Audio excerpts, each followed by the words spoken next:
ശരിക്കും ഇപ്പോഴും പ്രേതത്തിന് പേടിയുണ്ട്? പണ്ടില്ലായിരുന്നു. എനിക്കും ധ്യാനം ഒരു എൻകൗണ്ടർ നടന്നിരുന്നു. ഞാൻ ക്രിസ്ത്യാനിയാണ്. പക്ഷേ എൻ്റെ വിശ്വാസം ഇവിടുത്തെ സഭകളുടെ അടിസ്ഥാനമായ വിശ്വാസമല്ല. ബ്രാൻഡിനോടൊന്നും താല്പര്യമില്ല അജു? എനിക്ക് അങ്ങനെ ഇല്ല.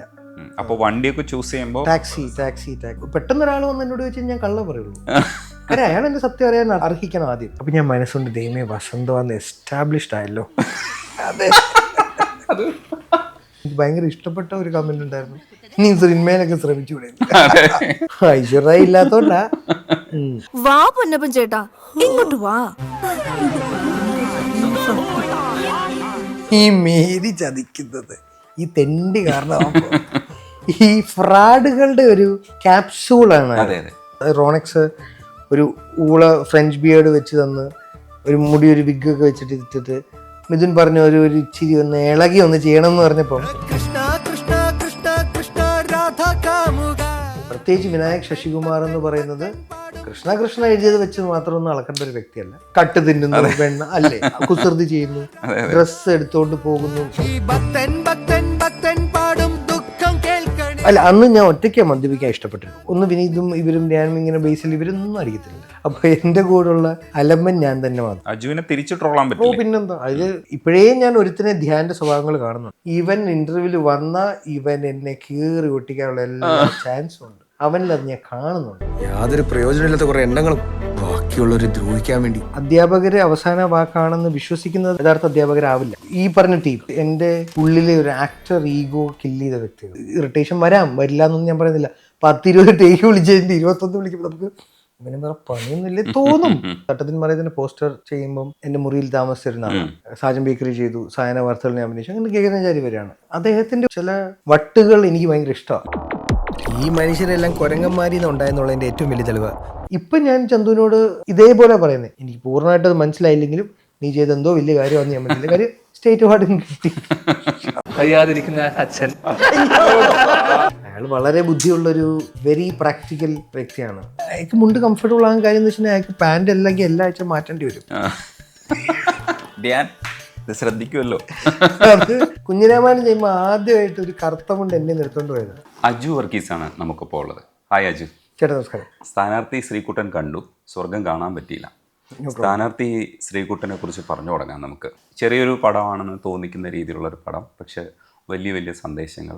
അജുവിൻ്റെ വേറൊരു ഫേസ്, ഒരുപക്ഷെ ചിലരൊക്കെ എഴുതാൻ സാധ്യതയുള്ളതും എഴുതിയിട്ടുള്ളതുമാണ് അജുവിൻ്റെ കരിയറിലെ ബെസ്റ്റ് പടങ്ങളിൽ ഒന്നായിട്ട്. അജു ഒരു കാലഘട്ടത്തിലുണ്ടാക്കിയ വേറെ കുറേ പടങ്ങൾ ഇങ്ങനെ നിൽക്കുമ്പോഴും അങ്ങനെ എഴുതാൻ തോന്നിപ്പിക്കുന്ന, പ്രേരിപ്പിക്കുന്ന രീതിയിലുള്ള ഒരു പ്രകടനം ഉണ്ടായിരുന്നു. റെസ്പോൺസ് എങ്ങനെയാണ് പറയുക? വളരെ കുറച്ച് പേരാണ് സിനിമ കണ്ടത്. വെരി മിനിമൽ റിലീസാണ് തിയേറ്റേഴ്സിൽ കിട്ടിയത്. കുറ്റം പറയാൻ പറ്റില്ല. അതിൻ്റെ കൊമേഴ്ഷ്യൽ സാധ്യതകൾ വളരെ കുറവാണ്, താരമൂല്യം കുറവാണ്. പുഷ്പ ആ സമയത്ത് വരുന്നു. അപ്പം നാച്ചുറലി അത് എക്സ്പെക്റ്റ് ചെയ്ത് തന്നെ നമ്മൾ ചെയ്ത. പക്ഷെ നമ്മളുടെ പ്രതീക്ഷയെക്കാളും കൂടുതൽ റിസപ്ഷൻ ആ സിനിമ കിട്ടി. അഭിപ്രായങ്ങളിൽ കേരളത്തിൽ മുൻനിര റിവ്യൂ ചെയ്ത് വീഡിയോ ഇടുന്ന എല്ലാവരും ആ സിനിമയെ നന്നായി പുകഴ്ത്തി ഇൻ ദ സെൻസ് നന്നായി പറഞ്ഞു. അത് ഒരു ഹ്യൂജ് കോൺഫിഡൻസ് ആയിരുന്നു നമുക്ക് നൽകിയത്. അത് തന്നെയായി വിജയമായിട്ട് തന്നെ ഞാൻ കാണാൻ ആഗ്രഹിക്കുന്നു. കാര്യം എല്ലാ സിനിമയും എപ്പോഴും എല്ലാവരിലും ഒറ്റ ദിവസം കൊണ്ട് എത്തൂല. അതിനിപ്പം വേറെ മാർഗങ്ങളുണ്ട്. പണ്ടാണെങ്കിൽ ചാനലിലൂടെ എത്തും, ഇപ്പോഴാണെങ്കിൽ OTT-യിലൂടെ എത്തും. സിനിമ എത്തുക എന്നുള്ളതാണ് ഞങ്ങളുടെ ഏറ്റവും വലിയ സന്തോഷം. ആ ടീമിനോടൊപ്പം ഞാൻ ആ സന്തോഷത്തിൽ പങ്കുചേരുന്നു. സംവിധായകൻ വിനീഷ് വിശ്വനാഥൻ, നിശാന്ത് പിള്ളை പ്രൊഡ്യൂസർ, അവർ ഫുൾ ടീമുണ്ട്. അവരുടെ പേര് ഞാൻ പറയാം. ക്യാമറമാൻ അനൂപ്, റൈറ്റേഴ്സായ മുരളി, ആനന്ദ് മന്മഥൻ എന്ന് പറഞ്ഞ ആക്ടർ, ഇവരൊക്കെ റൈറ്റേഴ്സായി. ഞാൻ പറഞ്ഞ ഡയറക്ടർ ഉൾപ്പെടെ, എഡിറ്റർ കൈലാഷ് എസ് ഭവൻ. ഇതൊരു ഒരു ഫുൾ ടീമായിരുന്നു. ഇവർ എന്നോട് വന്നപ്പോഴും ഇവരെല്ലാം സംസാരിച്ചപ്പോഴും ഷൂട്ട് ചെയ്തപ്പോഴും. അപ്പോൾ അതൊരു ടീമിൻ്റെ വിജയമാണ്. അപ്പം ഞാൻ സിനിമ കണ്ടു കഴിഞ്ഞിട്ട് ഞാൻ പ്രൊഡ്യൂസറോട് പറഞ്ഞ കാര്യം, ഒരുപാട് നല്ല കാര്യങ്ങളിൽ, പോസിറ്റീവ്സിൽ ഇതിലെ ചില നെഗറ്റീവ്സ് നമുക്ക് ക്ഷമിച്ചു കളയാം.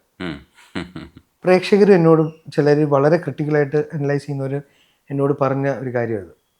അപ്പം ഇപ്പോൾ ഭരദ്വാജ് അങ്ങൻ സാർ, അദ്ദേഹം പടം കണ്ടു, അദ്ദേഹം പറഞ്ഞ കാര്യങ്ങളിലൊന്നാണ്, അതാണല്ലോ ഒരു ഡെബ്യൂ. എല്ലാം തികഞ്ഞൊരു ഡെബ്യൂ ആദ്യമേ വരുന്നത് ഞാൻ കാണുന്നത് ഒരു മുന്നോട്ടുള്ള പഠനത്തിനെ ഹിൻഡർ ചെയ്യുന്നൊരു കാര്യമായിട്ടാണ്. എപ്പോഴും പ്രോത്സാഹനം വേണം, സപ്പോർട്ട് കിട്ടണം, തൃപ്തിപ്പെടുത്തണം. ഉം.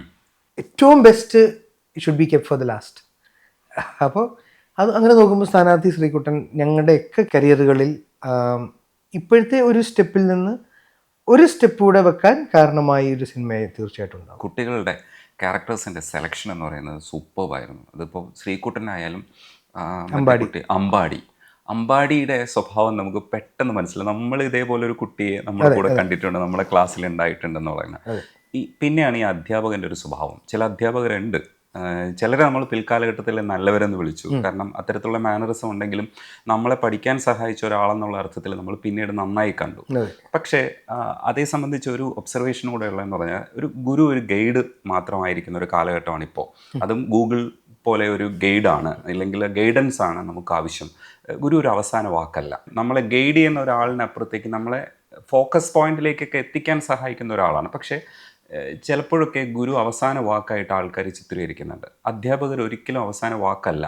അപ്പോൾ ഈ അധ്യാപകൻ തന്നെ അയാളുടെ വ്യക്തിത്വമോ ഇല്ലെങ്കിൽ അയാളുടെ അധികാരമൊക്കെ വെച്ചിട്ട് കുട്ടികളോട് മത്സരിക്കാൻ ശ്രമിക്കുന്നതിൻ്റെ ചില ഒരു സ്പേസുകളുണ്ട്. ചീപ്നെസ് എന്നേ അത് പറയാം. അതെ, ചേട്ടൻ പറഞ്ഞൊരു പോയിന്റിൽ ഞാൻ മനസ്സിലാക്കുന്ന ഒരു കാര്യം, അധ്യാപകര് അവസാന വാക്കാണെന്ന് വിശ്വസിക്കുന്നത് യഥാർത്ഥ അധ്യാപകരാവില്ല. അവർ വഴികാട്ടികളാണ്. അതെ, അവർ കാണിച്ചു കൊടുക്കുന്ന വഴിയിലൂടെ ഇയാളെ സജ്ജമാക്കുക, യാത്ര ചെയ്യാൻ. ആ ഡ്യൂട്ടിയേ ഉള്ളൂ. മുന്നോട്ട് പോയി ആ വഴി അയാൾക്ക് ഉത്തമമായ വഴിയാണോ അല്ലയോ എന്ന് ഈ പോകുന്ന യാത്ര സഞ്ചരിക്കുന്ന വ്യക്തിയാണ് തിരിച്ചറിയേണ്ടത്. അല്ലേ, ഇത് എനിക്ക് പറ്റിയതാണോ അല്ലയോ? അതൊക്കെ എല്ലാവർക്കും ഇവിടം വരെയല്ലേ ഭക്ഷണം കൊണ്ടുവെക്കാൻ പറ്റൂ, ചവച്ച് ഇറക്കുക എന്നുള്ളത് അതല്ലേ, അത് ശരിയാ. അതിലെ അവര് എൻ്റെ കഥാപാത്രം വെച്ചാണല്ലോ അത് കാണിച്ചിരിക്കുന്നത്. അതിലവര് വളരെ ബ്രില്യൻ്റ് ആയിട്ട് ചെയ്ത ഒരു കാര്യം എന്താ വെച്ച് കഴിഞ്ഞാൽ, അവരത് ലൗഡാക്കിയില്ല. ഇയാളുടെ പ്രശ്നം ഒരു ചക്രപാണി എന്നുള്ള പേര് വെച്ചുകൊണ്ടും ഇയാളുടെ കുറേ വ്യവസ്ഥകളെ അവർ വളരെ സട്ടിലായിട്ട് അത് കാണിച്ച് അത് ഇതിൽ ഇൻകോർപ്പറേറ്റ് ചെയ്തു. ഒരു പുഴു എന്നൊരു വിഷയം കുട്ടികളെ ബുദ്ധിമുട്ടിക്കുന്ന അവിടുത്തെ ഒരു നാച്ചുറൽ റീസണിൽ അവരത് കണക്ട് ചെയ്ത് മുഴച്ചു നിന്നില്ല. അതുകൊണ്ട് അത് നമ്മൾ തേടിക്കൊണ്ടിരുന്നത് ഈ ചക്രപാണി ആരാണ്, ചക്രപാണി എന്താണ്, ചക്രപാണി എന്തായിത്തീരുന്നു. കാരണം ചക്രപാണിയാണ് അവിടെ അധികാര കേന്ദ്രം. അപ്പോൾ ചക്രപാണിയുടെ സ്വഭാവം എന്താണെന്ന് അനലൈസ് ചെയ്യാൻ വേണ്ടിയിട്ട് നമ്മൾ ഉടനീളം ശ്രമിക്കുന്നുണ്ടായിരുന്നു. അജുവിൻ്റെ പ്രകൃതത്തിൽ നിന്ന് ഒന്നും വിട്ടുകിട്ടുന്നില്ല, എക്സ്പ്ലിസിറ്റ് അല്ല, പക്ഷെ ഉള്ളിൽ എന്തൊക്കെയോ ആണ് ഇയാളെന്ന് നമുക്ക് തോന്നുന്ന രീതിയിലാണ്. അയാൾ എന്തൊക്കെ പ്ലാൻ ചെയ്തിട്ടുണ്ടെന്ന് തോന്നുന്നു, പക്ഷേ ആ പ്ലാനിങ് ഒന്നും യഥാർത്ഥത്തിൽ കാണിക്കുന്നില്ല. പക്ഷേ ഇയാളുടെ ഫേസ് എക്സ്പ്രഷൻസിൽ നിന്ന് എന്തായിരിക്കും ഇയാൾ ഉദ്ദേശിച്ചത്, ശരിയാണോ നന്മയാണോ തിന്മയാണോ, ഇതൊന്നും മനസ്സിലാവുന്നില്ല. ആ മീറ്റർ ഉടനീളം അജുവിനെ കൊണ്ടുപോകാൻ പറ്റി. അങ്ങനത്തെ ചില ക്യാരക്ടേഴ്സിനെ നമുക്ക് കിട്ടുന്നത് നമുക്ക് ഒരു തരത്തിൽ ഭാഗ്യമാണ്. അഭിനയിക്കുമ്പോൾ ഒരു പക്ഷേ അങ്ങനെ ആയിരുന്നോ എന്നുള്ളത് അജുവിനെ ജഡ്ജ് ചെയ്യാൻ പറ്റുമോ എന്ന് എനിക്ക് അറിഞ്ഞൂടാ. പക്ഷേ ഔട്ട് കണ്ടപ്പോൾ ഞങ്ങൾക്ക് തോന്നിയത് ആ ഒരു മീറ്റർ കറക്റ്റായിട്ട് പിടിക്കാൻ പറ്റി. സംവിധായകൻ്റെ കൂടെ മിടുക്കായിരിക്കാം. അജു ആ ഒബ്സർവേഷനിൽ ഈ ക്യാരക്ടറിനെ കൃത്യത എന്ന് പറയുന്നൊരു സാധനമൊന്നുമില്ല. എന്താണ് ഇയാൾ അവസാനം ഇത് കഴിഞ്ഞിട്ടും സിനിമ കഴിഞ്ഞിട്ടും എനിക്ക് ഇയാൾ ആരാണ് എന്നുള്ളത് പിടികിട്ടിയിട്ടില്ല. അതെ, കെട്ടവനാ നല്ലവനാന്ന് അറിഞ്ഞുകൂടാ. ശരിക്കും അതിനകത്ത് ചില സ്ഥലത്തൊക്കെ നല്ല തീരുമാനങ്ങളൊക്കെ അയാൾ എടുക്കുന്നതായിട്ട് നമുക്ക് തോന്നുന്നുണ്ട്. പക്ഷെ ഓൾമോസ്റ്റ് അയാൾ വില്ലനാണ്. ഒരു വില്ലനിസമാണ് നമുക്ക് കൂടുതൽ. നമ്മൾ കാണുന്ന കുട്ടികളുടെ പെർസ്പെക്റ്റീവിലാണ് നമ്മളൊക്കെ നിൽക്കുന്നത്. കാരണം നമ്മൾ കുട്ടികളുടെ കൂടെയാണ്, അതിൽ ഓരോരുത്തരാണ് നമ്മളൊക്കെ. അപ്പം ആ മീറ്റർ അങ്ങനെ തന്നെ പിടിക്കാമെന്ന് എങ്ങനെയായിരുന്നു ഡിസ്കഷനിൽ? ഒരുപാട് സ്ഥലത്ത് പറഞ്ഞ കാര്യം റിപ്പീറ്റ് ചെയ്യാണ്. ഈ പറഞ്ഞ ടീം ഇവര് എൻ്റെ ഉള്ളിലെ ഒരു ആക്ടർ ഈഗോ കില്ല് ചെയ്ത വ്യക്തികളാണ്. കഴിഞ്ഞ ദിവസം ഞാൻ അപൂർവ സംഗീതം എന്ന് പറഞ്ഞ ഒരു എപ്പിസോഡ് കണ്ടു. കമൽഹാസൻ സാറും സംഗീതം ശ്രീനിവാസ റാവു സാറും അദ്ദേഹത്തിന് കൊടുക്കുന്ന ഒരു ട്രിബ്യൂട്ടായിട്ട് മണിരത്നം സാർ, അങ്ങനെ വൈരമുത്തു സാർ, അങ്ങനെ കുറേ പേരുണ്ട്. അതിൽ വൈരമുത്തു സാറിൻ്റെ ഒരു എക്സ്പ്ലനേഷൻ പറഞ്ഞത് എനിക്ക് ഭയങ്കര ക്യാച്ചിങ് ആയിരുന്നു. അദ്ദേഹം പറഞ്ഞു, ചേട്ടൻ്റെ ഒരു കഴിവിൽ ഞാൻ മതിമറക്കുന്നു. എനിക്ക് തോന്നുന്നു എത്ര വലിയ കഴിവുള്ള ഒരു കാര്യം ചെയ്യുന്നു. ചിലർക്കത് പറയാൻ പ്രൈസ് ചെയ്യാൻ അറിയാം, പാരാട്ടാൻ അറിയാം, തമിഴിൽ അല്ലെങ്കിൽ അതൊന്ന് അഭിനന്ദിക്കാൻ അറിയാം. ചിലർക്ക് ആ ഭാഷ അറിയില്ല, അത് അസൂയയായി മാറാം. മനസ്സിലായോ? അല്ലെങ്കിൽ ഒരു ജലസി ഫീൽ വരാം. ബേസിക്കലി എന്താണ് അത്, മറ്റേയാളെ അംഗീകരിക്കുന്നതാണ്. അപ്പോൾ ഈ ആക്ടേഴ്സ് ഈഗോ എന്ന് ഞാൻ പറയുന്നത്, ഇപ്പോൾ സംവിധായകൻ ആവശ്യപ്പെടുന്നത് നമുക്ക് എത്തിക്കാൻ പറ്റുന്നില്ലെങ്കിൽ നമ്മൾ കാണിക്കുന്ന ഞാൻ കാണിക്കുന്ന അല്ലെങ്കിൽ തോന്നുന്ന ഒരു ഈഗോ ആയിരുന്നു എനിക്കത്. ഇപ്പോൾ ഒരു ടേക്ക് വിളിച്ചു, 2 ടേക്ക് വിളിച്ചു, 3 ടേക്ക് വിളിച്ചു, 4 ആകുമ്പം നമ്മളെ കൊണ്ട് ഇത്രയും ഒന്നെങ്കിൽ പറ്റൂ, ഇനിയും വിളിക്കുന്നത് എന്തിനാടോ എന്നുള്ളൊരു തോന്നലും.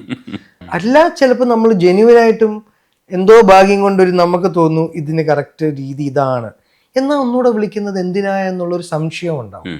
അപ്പം അത് എന്നിൽ നിന്ന് പൂർണ്ണമായി തുടച്ചു നീക്കിയ പടമാണ് ഇവര് വന്നിട്ട് അടിപൊളിയായിരുന്നു.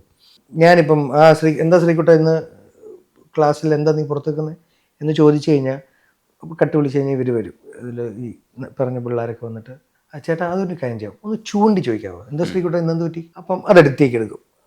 ചേട്ടാ ഒരു കാര്യം ചെയ്യാമോ, പക്ഷേ ഞാൻ കുറച്ചുകൂടി സീരിയസ് ആയിട്ട് ചോദിക്കുമോ, എന്താ ശ്രീകുട്ട എന്ത് പറ്റി, അപ്പം വീണ്ടും വരും. അപ്പം എന്താ ചേട്ടാ ഒരു സ്റ്റെപ്പ് എടുത്തിട്ടൊന്ന് ഒരു സ്റ്റെപ്പ് വെച്ചിട്ട്, അപ്പം ഞാൻ ഒന്നിട്ട് എന്താ ശ്രീകുട്ട എന്ത് പറ്റി എന്ന് ഇവർ ചെയ്യിപ്പിച്ചുകൊണ്ടിരുന്നു. ഒരാൾ കൈപൊക്കിക്കും, ഒരാൾ പിരികം, ഇങ്ങനെ എനിക്ക് ഫീൽ ചെയ്തത് ഒരു ക്ലേയിൽ പണിയുന്നൊരു വ്യക്തി അല്ലേ, ഒരു ശില്പി, അല്ലെങ്കിൽ ഇപ്പോൾ കല്ലിൽ കൊത്തുപണിയുന്ന ഒരു ശില്പി, അയാൾ നിന്ന് കൊത്തിട്ട് മാറി എന്നിട്ട് ശരിയായിട്ടില്ലയോ, ഇത് അവിടെ ലിറ്ററലി എന്നിൽ സംഭവിക്കുന്നുണ്ടായിരുന്നു, ചെയ്യുമായിരുന്നു. അതിന് ഞാൻ നിന്ന് കൊടുത്തു, ഞാൻ ലിറ്ററലി നിന്ന് കൊടുത്തു. എന്താ ചെയ്യട്ടെ, കാര്യം അതിന് എനിക്കുള്ള ന്യായം ഞാൻ പല ഇൻ്റർവ്യൂവിലും പറഞ്ഞിട്ടുള്ള, അത് ഒരു മെറിറ്റായിട്ട് ഞാൻ പറയല്ല, ഒരു തിരക്കഥ മുഴുവൻ കൺസീവ് ചെയ്ത് കൊണ്ടു നടക്കാനുള്ളൊരു കപ്പാസിറ്റി എൻ്റെ ബ്രെയിനില്ല, എൻ്റെ ഓർമ്മയ്ക്കില്ല. അപ്പം കഥയും പരിസരവും എൻ്റെ അതാണല്ലോ ഞാൻ ഫസ്റ്റ് ശ്രദ്ധിക്കേണ്ടത്. സംവിധായകൻ ചെയ്യാൻ പോണ സിനിമയുടെ ആകത്തുക എനിക്ക് ആവശ്യമില്ല. അപ്പം ഞാൻ അത് മാത്രമേ കൂടുതലും ശ്രദ്ധിക്കാറുള്ളൂ. ഞാൻ മനസ്സിലാക്കി, ഇത്രയും പേര് എത്രയോ നാളായിട്ട് എന്നോട് 2020 കഥ പറഞ്ഞ് ഇപ്പോൾ ഷൂട്ട് ചെയ്യുന്ന 2022 അതിന് മുന്നേ എന്താണ് ഇവർ കൺസീവ് ചെയ്ത് സ്റ്റാർട്ട് ചെയ്തായിരിക്കും. ഇത്രയും ഇവർ ഇതിൻ്റെ കൂടെ ട്രാവൽ ചെയ്തല്ലേ, പിന്നേക്കാളും നന്നായിട്ട് ഇവർക്ക് എല്ലാവർക്കും അറിയാം. ഞാൻ അവരെ വിശ്വസിക്കുക, അതാണല്ലോ ഏറ്റവും നല്ലത്. എന്നാൽ അറ്റ് ദ സെയിം ടൈം അവരെനിക്ക് തരുന്നുണ്ട് ഫ്രീഡം, എൻ്റെ രീതിക്കും ചെയ്തോളൂ, എന്നിട്ടാണല്ലോ അവർ കറക്ഷൻസ് പറയുന്നത്. അതിൽ ഏറ്റവും നല്ലത് കിട്ടുക എന്നുള്ളത് ആർക്കാ ഗുണം ചെയ്യുന്നത്? എൻഡ് ഓഫ് ദ ഡേ എനിക്കാണ്. സോ അത് എന്നിൽ ഒരു ചേഞ്ചായിരുന്നു. അത് ഞാൻ എവിഡൻ്റ് ആയിട്ട് എനിക്ക് പ്രാവർത്തികമാക്കാൻ കഴിഞ്ഞത് ശരിക്കും പറഞ്ഞാൽ പിന്നുള്ള സിനിമകളിൽ. നമുക്കിപ്പോൾ ഇറിറ്റേഷൻ വരില്ല എന്നൊന്നും ഞാൻ പറയുന്നില്ല. 10-20 ടേക്ക് വിളിച്ചതിൻ്റെ 21 വിളിക്കുമ്പോൾ നമുക്ക് ഇങ്ങനെ വേറെ പണിയൊന്നുമില്ലേ തോന്നും. അതൊന്നും മാറിയിട്ടൊന്നുമില്ല. പക്ഷെ നമ്മൾ ഹാപ്പി ആയിട്ട്, ആ തോന്നൽ വന്നാലും നമ്മൾ ഹാപ്പി ആയിട്ട് നമുക്ക് വേണ്ടിയാ എന്നുള്ളതിലൂടെ എനിക്കത് ആവശ്യമായിരുന്നു ആൾറെഡി. അത് കഴിഞ്ഞിട്ടാണ് ഞാൻ നേരെ അഹമ്മദിൻ്റെ സെറ്റിൽ പോകുന്നത്, കേരള ക്രൈം ഫയൽസിന്. അപ്പോൾ ഒരുപാട് ഹെൽപ്പ് ചെയ്തു. പിന്നെ ഫീനിക്സ് ചെയ്തപ്പോഴും ഹെൽപ്പ് ചെയ്തു, ഇപ്പോഴും ഇറ്റ് ഹെൽപ്സ്. അപ്പം ഇതൊരു കൊടുത്തു വാങ്ങൽ പ്രോസസ്സായിട്ട് കുറച്ചുകൂടി എൻജോയബിൾ ആക്കി മാറ്റി എനിക്ക് അവരത്. കേരള കഫേയിലെ ക്യാരക്ടർ കണ്ടപ്പോൾ എനിക്ക് തോന്നിയത്, ഈ ഒരു കാലഘട്ടത്തിൽ സുരാജേട്ടൻ്റെ ഒരു മാറ്റമുണ്ട്. സുരാജേട്ടൻ ബ്രേക്ക് ചെയ്ത് തുടങ്ങിയ കാലഘട്ടത്തിൽ നിന്ന് ഇപ്പോൾ പുള്ളി ഇപ്പോൾ ഉണ്ടാക്കി വെച്ചിരിക്കുന്ന ഒരു സംഗതിയുണ്ട്, ഒരു സ്റ്റാർഡമുണ്ട്. അതുവരെ എത്തുന്ന പുള്ളിയുടെ ഒരു മാനറിസത്തിൽ തന്നെ, ഇല്ല വർത്തമാനത്തിൽ തന്നെ ഒരു മാറ്റം വന്നിട്ടുണ്ടായിരുന്നു. ഇപ്പോൾ അജുവിൻ്റെ കാര്യത്തിലും അജുവിൻ്റെ വ്യക്തിപരമായിട്ടുള്ള വർത്തമാനത്തിൽ തന്നെ മാറ്റം വന്നിട്ടുണ്ട്. പണ്ട് അജു കുറച്ചുകൂടെ, ഇപ്പോൾ അജു ധ്യാന് അങ്ങനെയൊക്കെ കോംബോ ഇരുന്നിട്ട് വർത്തമാനം പറയുന്ന പൊട്ടിച്ചിരിപ്പിക്കുന്ന ഒരാളിൽ നിന്ന് കുറച്ചുകൂടെ കാര്യഗൗരവത്തിൽ സംസാരിക്കുന്ന ഒരാളിലേക്ക് മാറിയതായിട്ട് അജു തന്നെ സ്വയം പറയാറുണ്ട്. ഇപ്പോൾ ഞാനൊരു ഫേസ്ബുക്ക് വസന്തമാണ് എന്ന് പറയുന്നത് അതൊരു തരം ഒരു പ്രഖ്യാപനമാണ്. കാരണം എന്നെ നിങ്ങൾ ഏത് കാറ്റഗറിയിലാണ് നിങ്ങൾ കാണേണ്ടത് എന്ന് പറയുന്നതിൽ ഒരു ട്രോളും കൂടെ ഉണ്ട്. ട്രോളിൻ്റെ സ്വഭാവം ഉള്ളപ്പോഴും അതിലൊരു കാര്യഗൗരവമുണ്ട്. എനിക്ക് ചില കാര്യങ്ങൾ ഇങ്ങനെയാണ് പറയാൻ ഇഷ്ടം, ഇപ്പം നിങ്ങളിത് കേൾക്കൂ, ഇത് ഞാനാണ് എന്നൊക്കെ പറയുന്ന ഒരു ഭാഷയുന്നുണ്ട്. ഈ മാറ്റം സിനിമയുടെ എടുക്കുന്ന കാര്യത്തിലും എനിക്ക് തോന്നിയിട്ടുണ്ട്, സിനിമ സെലക്ട് ചെയ്യുന്ന കാര്യത്തിലും കുറച്ചൊക്കെ മാറിയിട്ടുണ്ട്. പക്ഷേ അപ്പോഴും അജു ന്യൂജനായിട്ട് അവതരിപ്പിച്ചതാണ് ഗഗനചാരിയിലെ വൈബ്. ആ പടം തന്നെ ഒരു പുതിയ ജനറേഷൻ സിനിമയാണ്. എല്ലാ അർത്ഥത്തിലും നമുക്ക് ന്യൂ ജെൻ എന്ന് വിളിക്കാവുന്ന ജനറേഷന്. കാരണം സാങ്കേതികതയെ ഇൻകോപ്പറേറ്റ് ചെയ്യുന്ന കാര്യത്തിലായാലും അതിൻ്റെ മേക്കിങ്ങിൻ്റെ കാര്യത്തിലായാലും അതിൻ്റെ ക്യാരക്ടേഴ്സിനെ ഡിസൈൻ ചെയ്യുന്ന കാര്യത്തിലൊന്നും നമുക്ക് പുതിയ, അതായത് പഴയ വഴികളില്ലാത്ത ഒരു പുതുമ തേടുന്നൊരു സാധനമാണ്. ആ വൈബിനെ അവതരിപ്പിക്കുന്ന സമയത്ത് അജു ചിലപ്പോൾ എഫർട്ട് എടുത്തിട്ടുണ്ടാവില്ല, പക്ഷേ ടോട്ടാലിറ്റിയിൽ നമുക്ക് കിട്ടിയ ഒരു സുഖമുണ്ട്.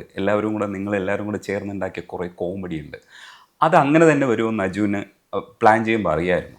അരുൺ ചന്തു വർഷങ്ങളായിട്ടുള്ള സുഹൃത്താണ്. ഒരു തരത്തിൽ സുഹൃത്തിൽ നിന്നാണെങ്കിലും ഒരുപാട് ലേണിംഗ് എനിക്ക് കോൺട്രിബ്യൂട്ട് ചെയ്യുന്ന ഒരാളാണ് കരിയറിൽ.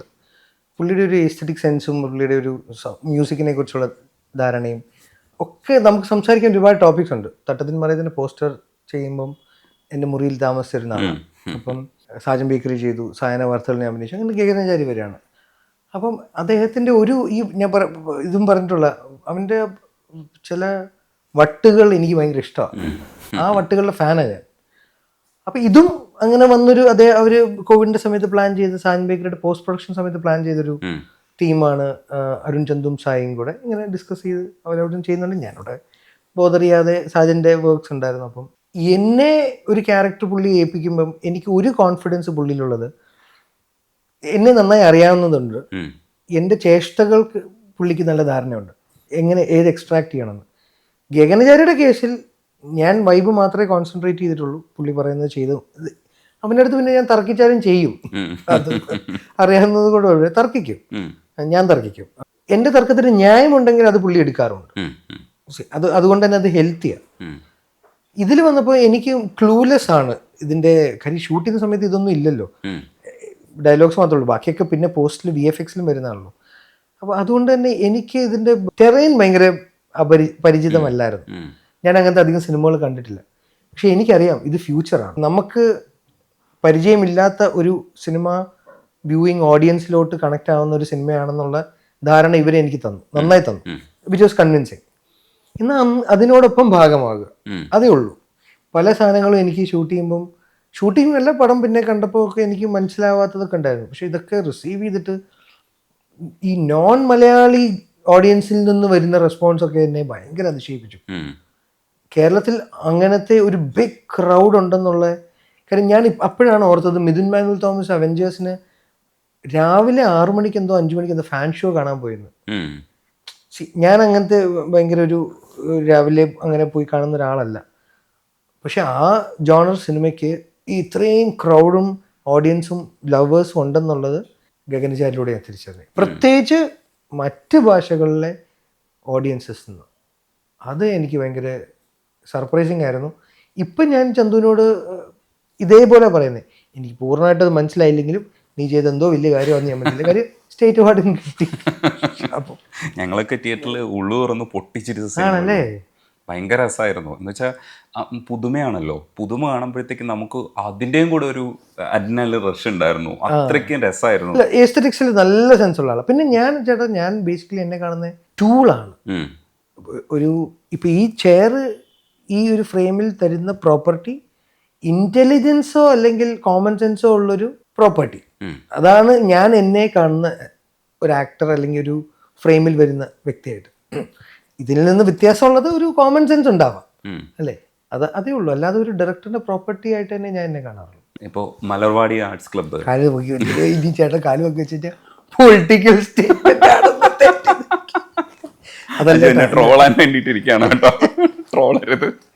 ഞാൻ ഇങ്ങനെ കാല് പൊക്കാൻ വന്ന പെട്ടെന്ന് ഓർത്ത് ഇനി വേണ്ട പൊളിറ്റിക്കൽ സ്റ്റേറ്റ്മെന്റ് അല്ലേട്ടാ, വെറുതെ കാലൊന്ന് മാറ്റി വെച്ചതാ. സത്യത്തിൽ കാല് ഉയർത്തി വെച്ചത് കൊതു കടിച്ചിട്ടാണെന്ന് പറയുന്നത്. അവർ രണ്ടുപേരും അങ്ങനെ കാല് ഉയർത്തി വെച്ചു. അപ്പൊ ഞാൻ ചോദിച്ചത് എന്താ, ഞാൻ ആ വീഡിയോ കണ്ടില്ല പക്ഷെ ഈ ട്രോൾസ് ഞാൻ കണ്ടു. അപ്പൊ ഞാൻ ചേട്ടന്റെ ഇന്റർവ്യൂ ആണ് ഡിസ്കസ് ചെയ്തപ്പം എൻ്റെ അടുത്ത് പറഞ്ഞിരുന്നു ഇതൊന്ന് ചെയ്യണം. റോൾ ഇപ്പൊ അജുവിന് കിട്ടിയിട്ടുള്ളത് കണ്ടുകൊണ്ടേൻ റീക്രിയേറ്റ് ചെയ്യാൻ ശ്രമിച്ചു എന്ന് പറഞ്ഞിട്ടാണ് അതിനകത്ത് ട്രോള് വന്നേക്കുന്നത്. അത് എന്താണ് എക്സ്പ്രഷൻ എന്നൊക്കെ ആൾക്കാർ അടിയിൽ കൃത്യമായിട്ട് പറയുന്നുണ്ടായിരുന്നു. Comments admin അയച്ചെന്ന്. അഡ്മിൻ അങ്ങനെ ഭയങ്കര ഒരു ക്വാളിറ്റി ഉണ്ട്. സോഷ്യൽ മീഡിയ ഞാൻ ഉപയോഗിക്കാറില്ല, വേറൊന്നും കൊണ്ടല്ല. ഫേസ്ബുക്ക് പിന്നെയും ഇടയ്ക്ക് നോക്കും, കാര്യം അതിൽ എഴുതി വരുന്നത് കൊണ്ട്. മറ്റേത് നമുക്ക് വലിയ ലേണിംഗ് ഇല്ല. വസന്തമാണല്ലോ ബേസിക്കലി, അപ്പൊ പിന്നെ ഇത് കണക്ട് ആവുമല്ലോ. കമന്റ്സിൽ എൻ്റെ അഡ്മിൻ ഒരു ക്വാളിറ്റി ഉണ്ട്, എല്ലാ നെഗറ്റീവും എന്നെ എത്തിക്കും. അങ്ങനെ ഒരു വലിയ ക്വാളിറ്റി ഉണ്ട്. ഇപ്പം എൻ്റെ കൂടെ മാനേജറായിട്ട് വർക്ക് ചെയ്യുന്ന മുഹമ്മദ് 11-12 വർഷമായി. ഇവരുടെയൊക്കെ ഭയങ്കര ക്വാളിറ്റി എന്താണെന്ന് വെച്ച് കഴിഞ്ഞാൽ എന്നെക്കുറിച്ച് നല്ലതൊന്നും എൻ്റെ പറയില്ല, കൂടുതൽ നേരം ക്രിറ്റിസിസം ആയിരിക്കും. അതുകൊണ്ട് തന്നെ ഇപ്പൊ കേരളത്തിലെ ഈ റിവ്യൂവേഴ്സ് വന്നപ്പോൾ എനിക്ക് വലിയ പുതുമ തോന്നിയില്ല. അവരും കുറ്റം പറഞ്ഞു, ഇവരും കുറ്റം പറഞ്ഞു. എനിക്കിത് പരിചിതമായ കാര്യമാണ്. അതുകൊണ്ടാണ് നിനക്ക് അഭിനയിക്കാൻ അറിയില്ല എന്ന് പണ്ട് തൊട്ട് എല്ലാവരും പറയണം, ഇവരും പറയുന്നുണ്ട്. കോളേജിൽ പഠിച്ചപ്പോഴും എൻ്റെ കൂട്ടുകാർ ഇങ്ങനെ തന്നെയായിരുന്നു, വളരെ ബ്ലണ്ടായിട്ടുള്ള സത്യങ്ങൾ എന്നോട് പറയുന്നുണ്ട്.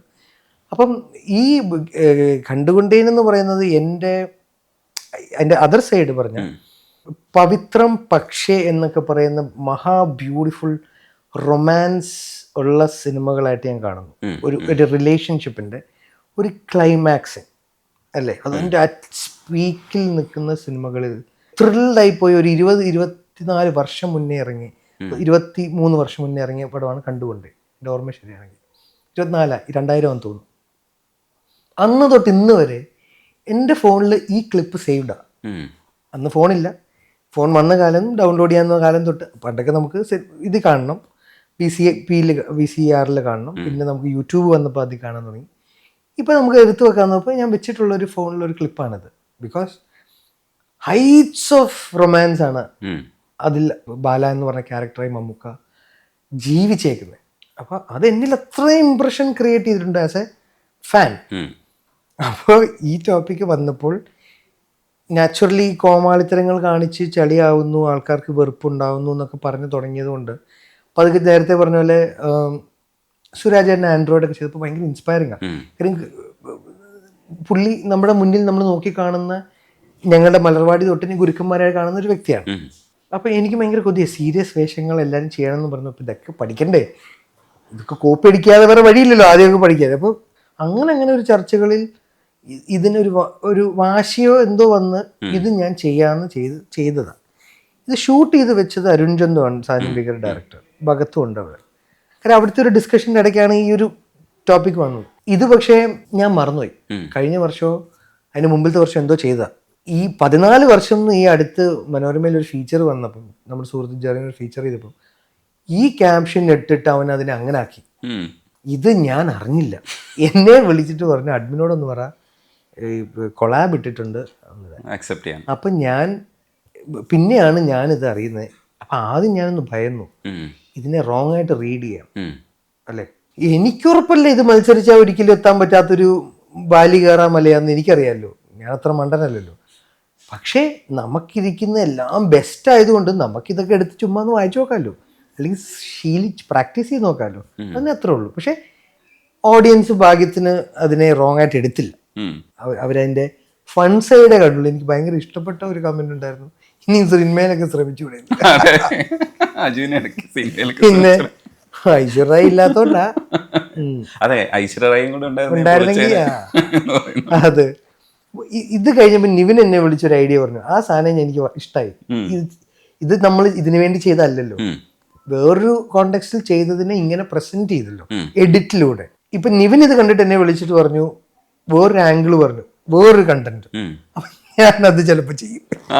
അപ്പോൾ അത് പ്രതീക്ഷിച്ചിരിക്കാം. അതെ, പക്ഷേ ഈ ട്രോളുന്നതിനെയും ഭയങ്കര രസമായിട്ട് സ്വാഗതം ചെയ്യുന്നത് പോലെ തന്നെ റിവ്യൂവേഴ്സിനെ പേടിച്ചിട്ട് വർഷങ്ങൾക്ക് ശേഷത്തിലെ അഭിനയത്തിൽ ആ സീൻ അഭിനയിക്കുന്ന സമയത്ത് വിനീതിനോട് ഡിസ്കസ് ചെയ്തു അത്രേ, അതിനിപ്പോൾ അശ്വന്ത് കോക്കൊക്കെ എന്ത് വിചാരിക്കും എന്ന് പറഞ്ഞിട്ട് ആ അഭിനയത്തെ പോലും അത് റെസ്ട്രിക്റ്റ് ചെയ്യുന്ന ഒരു അജു, അങ്ങനെയൊക്കെ സ്വാധീനിക്കുമോ?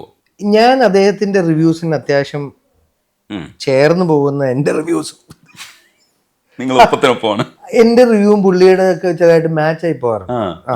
ചിലതൊക്കെ 1-2 ഒക്കെ മാറിപ്പോകാം. പക്ഷെ സോ എനിക്ക് അതുകൊണ്ട് തന്നെ പുള്ളി എന്നെ ഇവാലുവേറ്റ് ചെയ്യുന്നതിനോട് എനിക്ക് യോജിപ്പാണ്. അങ്ങനെ ഒരാള് ഇപ്പൊ ഞാൻ പറയട്ടെ, രാജാവ് നഗ്നനാണെന്ന് വിളിച്ചു പറയാൻ എനിക്ക് ഓക്കെയാ.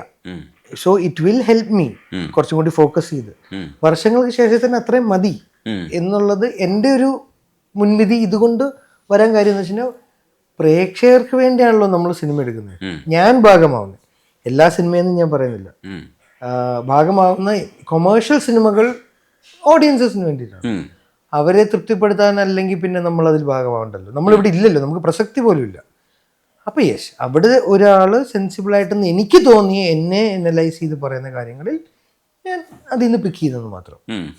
അതേപോലെ തന്നെ നിങ്ങളുടെ കോമ്പോസിലെ എല്ലാവരും ഓപ്പൺനെസ്, ഇപ്പം ട്രോളുന്നത് പോലും ചിലപ്പോൾ സോഷ്യൽ മീഡിയയിൽ തന്നെ അങ്ങ് ട്രോളും, നേരിൽ പറയുന്നത് പോലെ തന്നെ വീഡിയോയിൽ പറയുന്നത് പോലെ തന്നെ സോഷ്യൽ മീഡിയയിൽ അങ്ങ് ട്രോളും. മുൻപ് അങ്ങനെ ആയിരുന്നില്ല. മമ്മൂക്കയും ലാലേട്ടനൊന്നും സത്യത്തിൽ പരസ്പരം ട്രോളൊന്നും നമ്മൾ കണ്ടിട്ടില്ല. ഇല്ലെങ്കിൽ ഏതെങ്കിലും ചെറിയ ഒക്കേഷൻസിലൊക്കെ ആയിരിക്കും, സ്കിറ്റിൻ്റെ രൂപത്തിലേക്കായിരിക്കും. നിങ്ങളല്ലാതെ തന്നെ ട്രോളുന്നുണ്ട്. അതൊരു പുതിയ തലമുറയുടെ നന്മ കൂടിയാണ്. പരസ്പരം ഉള്ള കാര്യങ്ങൾ ട്രോളി തന്നെ പറയുമ്പോൾ അതൊരു നല്ലൊരു അറ്റ്മോസ്ഫിയറാണ് ഇത് ഉണ്ടാക്കുന്നത്. അതിപ്പോൾ ധ്യാന ആയിക്കോട്ടെ, അജു ആയിക്കോട്ടെ, എല്ലാവരും നിങ്ങൾ ഇപ്പോൾ വിനീതിനെയൊക്കെ ഇപ്പൊ വിനീത് ഗുരുവായി കാണുന്ന അവസരത്തിൽ പക്ഷെ എന്തായാലും നമ്മൾ വർഷങ്ങൾക്ക് ശേഷം ട്രോൾ എൻജോയ് ചെയ്തു. അതെ.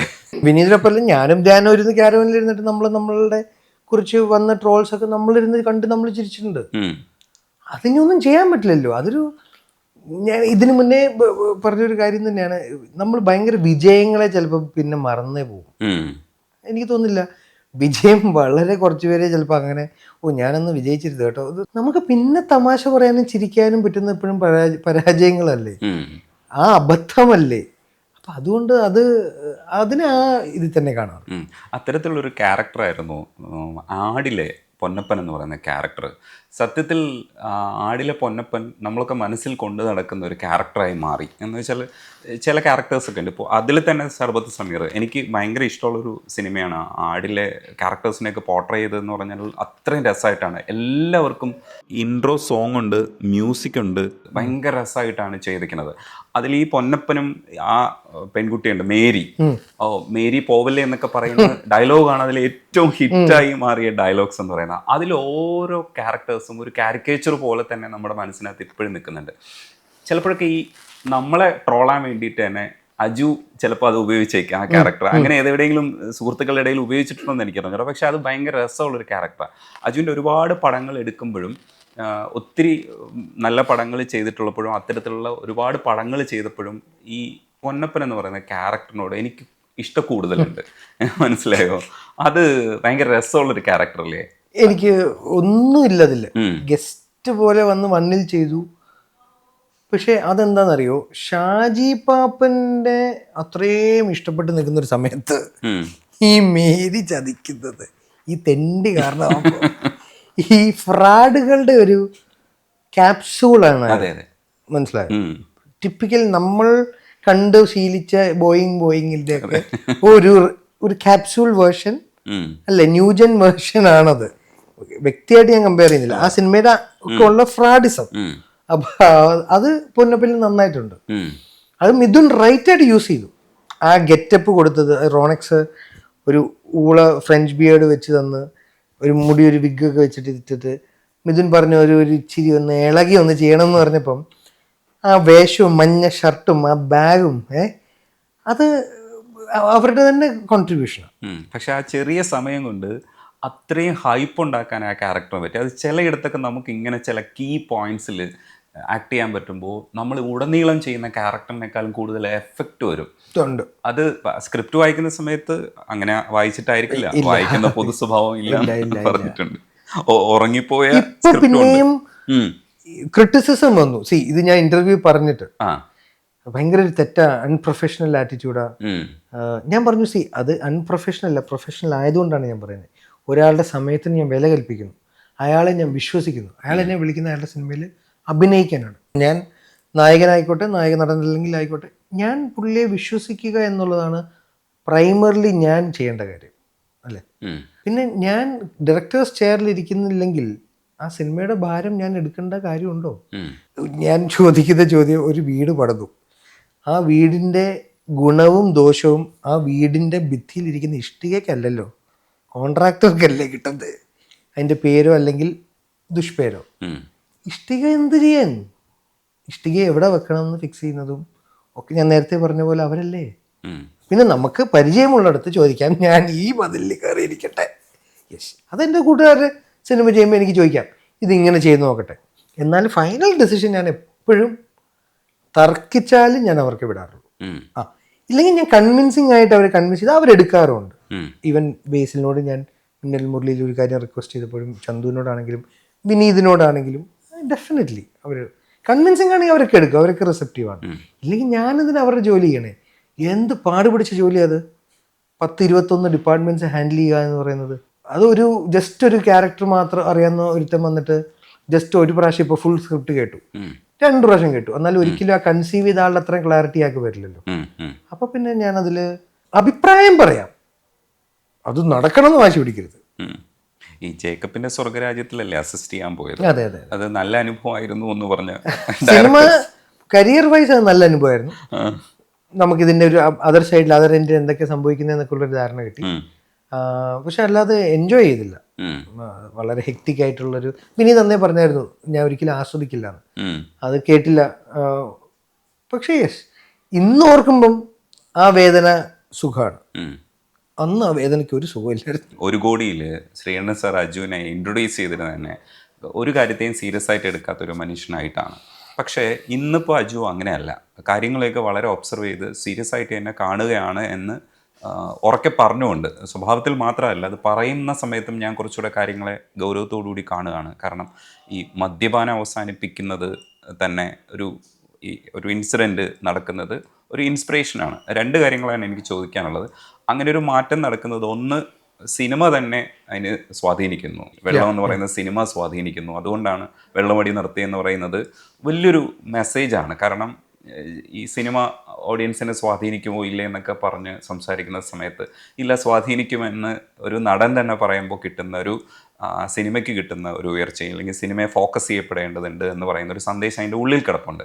ശരിക്കും ആ സിനിമ തന്നെയാണോ അങ്ങനെ ഒരു തീരുമാനം പ്രേരിപ്പിച്ചത്? തീർച്ചയായിട്ടും അങ്ങനെ അത് ശക്തമായിട്ട് എടുക്കും, ഇല്ലെങ്കിൽ വെറുതെ ഒരു അല്ലല്ല. ആ സിനിമയിലെ മുരളിയുടെ കഥാപാത്രത്തിൻ്റെ അവസ്ഥ കണ്ടപ്പോൾ ഞാൻ അങ്ങനെ തുടർന്നാൽ, ഇപ്പൊ എൻ്റെ മദ്യപാനം ഉണ്ടായിരുന്ന സമയത്ത് ഞാൻ ജോലിക്ക് 5 മിനിറ്റ് പോലും ലേറ്റ് ആയിട്ടില്ല എൻ്റെ ജോലിക്ക്. പക്ഷെ എൻ്റെ ആരോഗ്യത്തിലോട്ട് വളരെ മോശമായിട്ട് അത് കോൺട്രിബ്യൂട്ട് ചെയ്യുന്നുണ്ട്.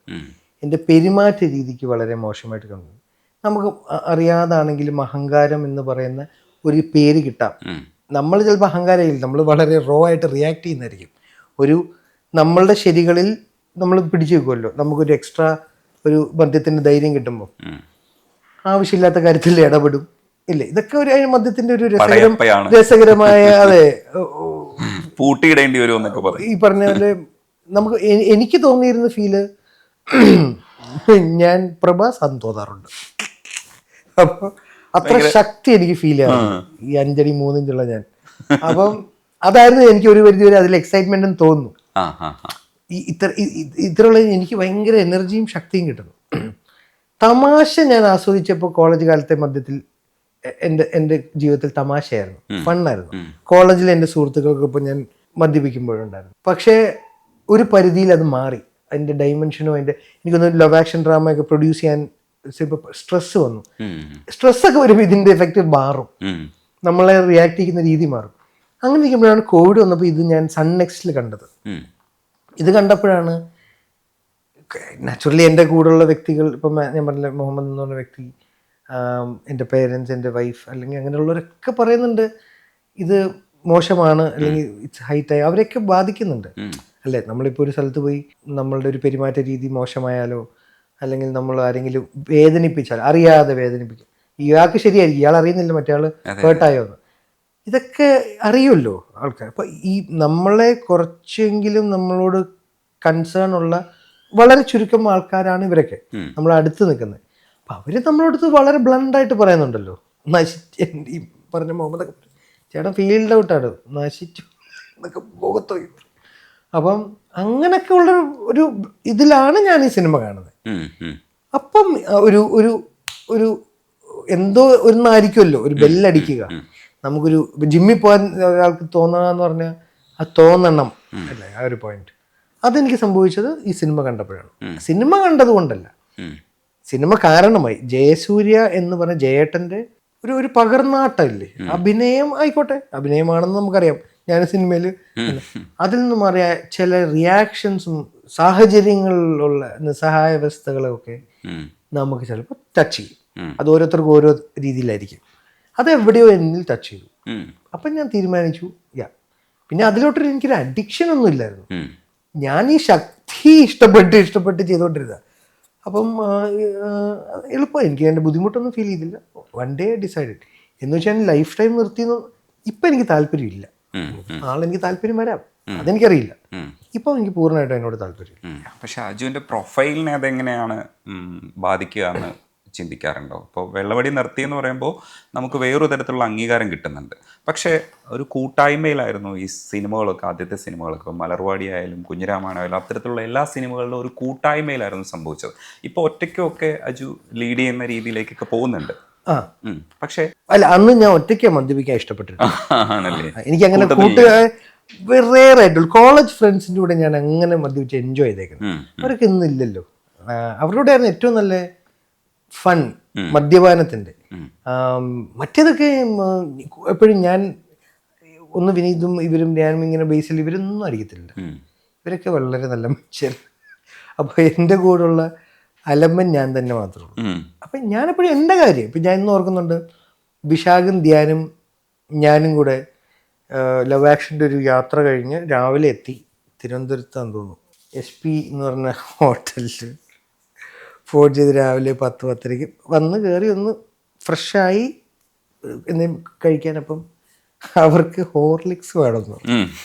ഞാൻ രാവിലെ ചേട്ടാ 2 ഹോർലിക്സും 2 റമ്മും. അവരവിടെ വിചാരിച്ചു അതെന്ത് മിക്സാ, അത് കേട്ടോ. അതായിരുന്നു എൻ്റെ ഞാൻ ഓർഡർ ചെയ്തത്. അപ്പം എൻ്റെ കൂടെയുള്ള 2 പേരും ഹോർലിക്സാണ് കുടിക്കണേ. എനിക്കങ്ങനെ ആരും വേണമെന്നൊന്നുമില്ല, ഒറ്റയ്ക്ക് പോയ ഇഷ്ടമായിരുന്നു. പക്ഷെ തന്നെ ഞാൻ ബാറിലൊക്കെ പേടിച്ചിട്ട്. ആ സിനിമകളുടെ കൂട്ടായ്മ പറയുമ്പോൾ അടികപ്പിയാരെ കൂട്ടമണിയും കൂടെ പറയണം. കാരണം എങ്ങനെയാണ് ഒരു സിനിമയുടെ ക്രാഫ്റ്റ് ഒരു സക്സസ്സിലേക്ക് പോകുന്നതെന്ന് കണ്ടുപിടിക്കാൻ പറ്റുന്ന സിനിമകളിലൊന്നാണ്. അപ്പം നിങ്ങളെല്ലാവരും കൂടെ കൂട്ടായ ഒരു പരിശ്രമത്തിൻ്റെ ഭാഗമായിട്ട് അത്തരത്തിലുള്ള കുറേ പടങ്ങൾ ചെയ്തിട്ടുണ്ട്. പക്ഷേ അടികപ്പിയാരെ കൂട്ടമണി റീവാച്ചബിൾ ആയിട്ടുള്ള ഇപ്പോഴും ആൾക്കാർ കാണുന്ന അജു വർഗീസിനെ അടയാളപ്പെടുത്തിയ സിനിമകളിൽ ഒന്നുകൂടിയാണ് അടികപ്പിയാരെ കൂട്ടമണി എന്ന് പറയുന്നത്. അത്തരം സംരംഭങ്ങളിൽ നിന്നിരുന്നൊരു അജു ഉണ്ട്. അത് കഴിഞ്ഞിട്ട് ഇപ്പം വേറൊരു തരത്തിൽ മുന്നോട്ട് പോകാനും ഒറ്റയ്ക്ക് ലീഡ് ചെയ്യാനും ഒക്കെയുള്ള രീതിയിലേക്ക് പോകുന്നൊരു അജു ഉണ്ട്. ഇത് രണ്ടും അജു കാണുന്നുണ്ട്. ഇതിൽ സന്തോഷം കൂടുതൽ ഏതിനാണെന്ന് ചോദിച്ചാൽ എങ്ങനെയായിരിക്കും അജു പറയാം, പ്രത്യേകിച്ച് അടികപ്പിയാരെ കൂട്ടമണി പോലെയുള്ള സിനിമകൾ? ഞാൻ നേരത്തെ പറഞ്ഞ പോലെ ഒട്ടും ശ്രദ്ധിക്കാത്ത സിനിമകൾ ചൂസ് ചെയ്തിരുന്ന സമയം ആര് വിളിച്ചാലും ഞാൻ അഭിനയിക്കാൻ പോകും. എനിക്ക് interaction in front of camera ആയിരുന്നു ഇൻഹിബിഷൻസ് പോകുക എന്നുള്ളത്. പിന്നെയാണ് ക്രിറ്റിസിസംസ് വന്നു തുടങ്ങിയത്. അപ്പോഴാണ് ഇത് ടൈപ്പ് കാസ്റ്റിംഗ് കൂടുന്നത്. അപ്പോൾ ആദ്യം ഞാൻ പറഞ്ഞ ഇൻ്റർവ്യൂ ഇന്നും ഞാൻ ഓർക്കുന്നുണ്ട്. പണ്ട് എന്നോട് ചോദിച്ചു ടൈപ്പ് കാസ്റ്റിംഗ് ബുദ്ധിമുട്ടാവുന്നുണ്ട്. ഞാൻ പറഞ്ഞാൽ എനിക്കൊരു ബുദ്ധിമുട്ടില്ല. പിന്നെ ബുദ്ധിമുട്ടല്ല, ടൈപ്പ് കാസ്റ്റിംഗ് കൂടിപ്പോയാൽ ചീത്തയാണ് ഒരാളുടെ കരിയറിന് നമുക്ക് മനസ്സിലായി. വിവേകവും വിവരമുള്ള സോഷ്യൽ മീഡിയയിലെ ചില കുറിപ്പുകൾ നമുക്ക് തന്നു, നല്ല കുറിപ്പുകളും ഉണ്ടല്ലോ. അപ്പം അതിൽ നിന്നാണല്ലോ നമുക്ക് കോവിഡ് വന്നു ഭാഗ്യത്തിന്. ഒരു തരത്തിൽ മലയാള സിനിമയ്ക്ക് ഞാൻ കോവിഡ് ഭാഗ്യമായിട്ട് ഞാൻ കാണുന്നു, എനിക്ക് പേഴ്സണലി. അപ്പം അവിടെ നിന്നാണ് ഈ ഒരു ഹെലൻ സംഭവിക്കുന്നത്. അവിടുന്ന് ഞാൻ പിന്നെ ഈ പറയുന്ന പോലെ ഒരു തീരുമാനം എടുത്തു. എൻ്റേത് ടൈപ്പ് കാസ്റ്റഡ് ആയ വേഷങ്ങൾ ചെയ്യാം, പക്ഷെ എണ്ണം കുറയ്ക്കണം. കൂടുതലും അതാണെങ്കിൽ അതൊരു 3 എണ്ണം വിളിച്ചാൽ 1 ചെയ്യാം, അല്ലേ? പുതിയത് എന്തുണ്ടോ നമ്മൾ ചെയ്യാത്തത്, അത് ഒരു സീനാണെങ്കിലും ചേട്ടൻ നേരത്തെ പറഞ്ഞ ആടിൻ്റെ പോലത്തെ ആണെങ്കിലും അത് ചെയ്യും. ലെങ്ത് ഉണ്ടാവില്ല, പക്ഷെ കുഴപ്പമില്ല. അതായിരിക്കണോ എനിക്ക് അടുത്തത് പഠിക്കണം എന്നാഗ്രഹമുള്ള ഒരു മേഖലയായി മാറി. ബിക്കോസ് എൻ്റെ പ്രൈമറി ആഗ്രഹം, ലക്ഷ്യം എന്നൊന്നും പറയുന്നില്ല, ആഗ്രഹം. ഇപ്പം എന്ത് എനിക്കൊരു സന്തോഷം കിട്ടും, ഒരു ഡയറക്ടർ ഒരു ആക്ഷൻ വിളിച്ചു കഴിഞ്ഞ് എന്ത് ഭാവം പറഞ്ഞാലും അത് നാച്ചുറലായിട്ട് ചെയ്യാൻ പറ്റുന്ന ഒരു ക്യാരക്ടർ ആക്ടർ ആവണം. ഇതാണ് എൻ്റെ ഡ്രീം. അല്ലാതെ ബിസിനസ് പൊട്ടൻഷ്യലുള്ളൊരു സ്റ്റാർ ആകുക എന്നുള്ളതല്ല. ബിക്കോസ് എനിക്ക് ഒരിക്കലും ഞാൻ മനസ്സുകൊണ്ട് ലീഡ് സ്റ്റാർ മെറ്റീരിയൽ അല്ല.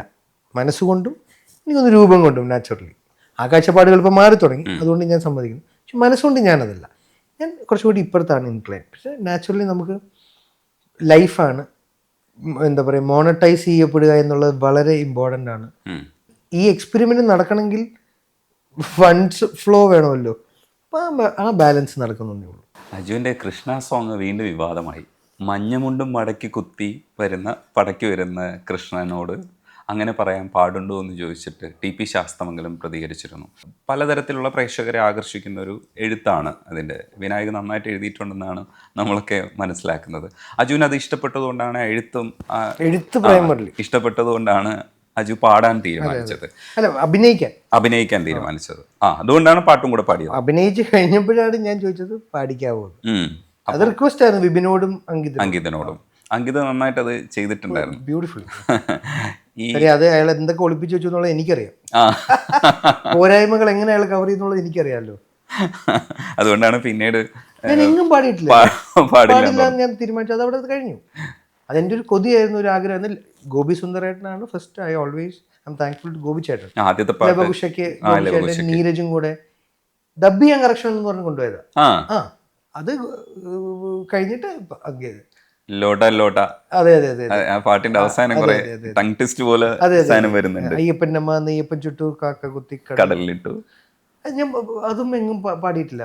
കാര്യം ഇത് ഇവരൊക്കെ എന്നെ കൊണ്ടുപോയി ചെയ്യിപ്പിച്ച, സത്യം പറഞ്ഞാൽ എൻ്റെ ഭയങ്കര ആഗ്രഹമാണ് പാടാൻ പറ്റുക എന്നത്.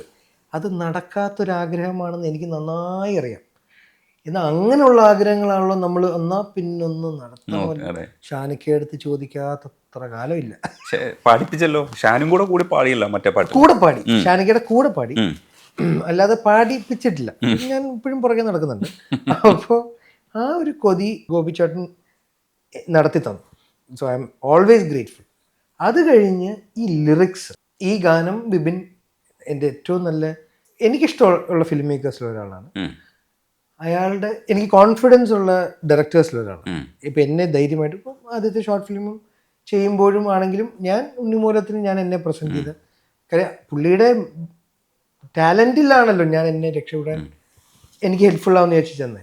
ജയ് ജയ് ജയ്ഹേലും ഉണ്ടായിരുന്നല്ലോ. ജയ്ഹേലും എന്നെ വളരെ നന്നായി ഡബ്ബിങ്ങിൽ എൻ്റെ കുറേ പെർസെപ്ഷൻസ് അൺലേൺ ചെയ്യാൻ സഹായിച്ചാണ്. കാര്യം ഡബ്ബിങ് ചെയ്യാൻ തുടങ്ങിയ കാലത്ത് ത്രോ ആയിരുന്നു നമ്മൾ പഠിച്ചത്. ഒച്ചയിൽ തിയേറ്ററിൽ കേൾക്കണം, ഇമോഷൻ പോകാതെ. കോവിഡ് ഒക്കെ കഴിഞ്ഞ് വന്നപ്പോഴത്തേക്കും ഇമോഷൻ മതി, റൂമിൻ്റെ സാഹചര്യം മതി, റിയലിസ്റ്റിക് ആവണം.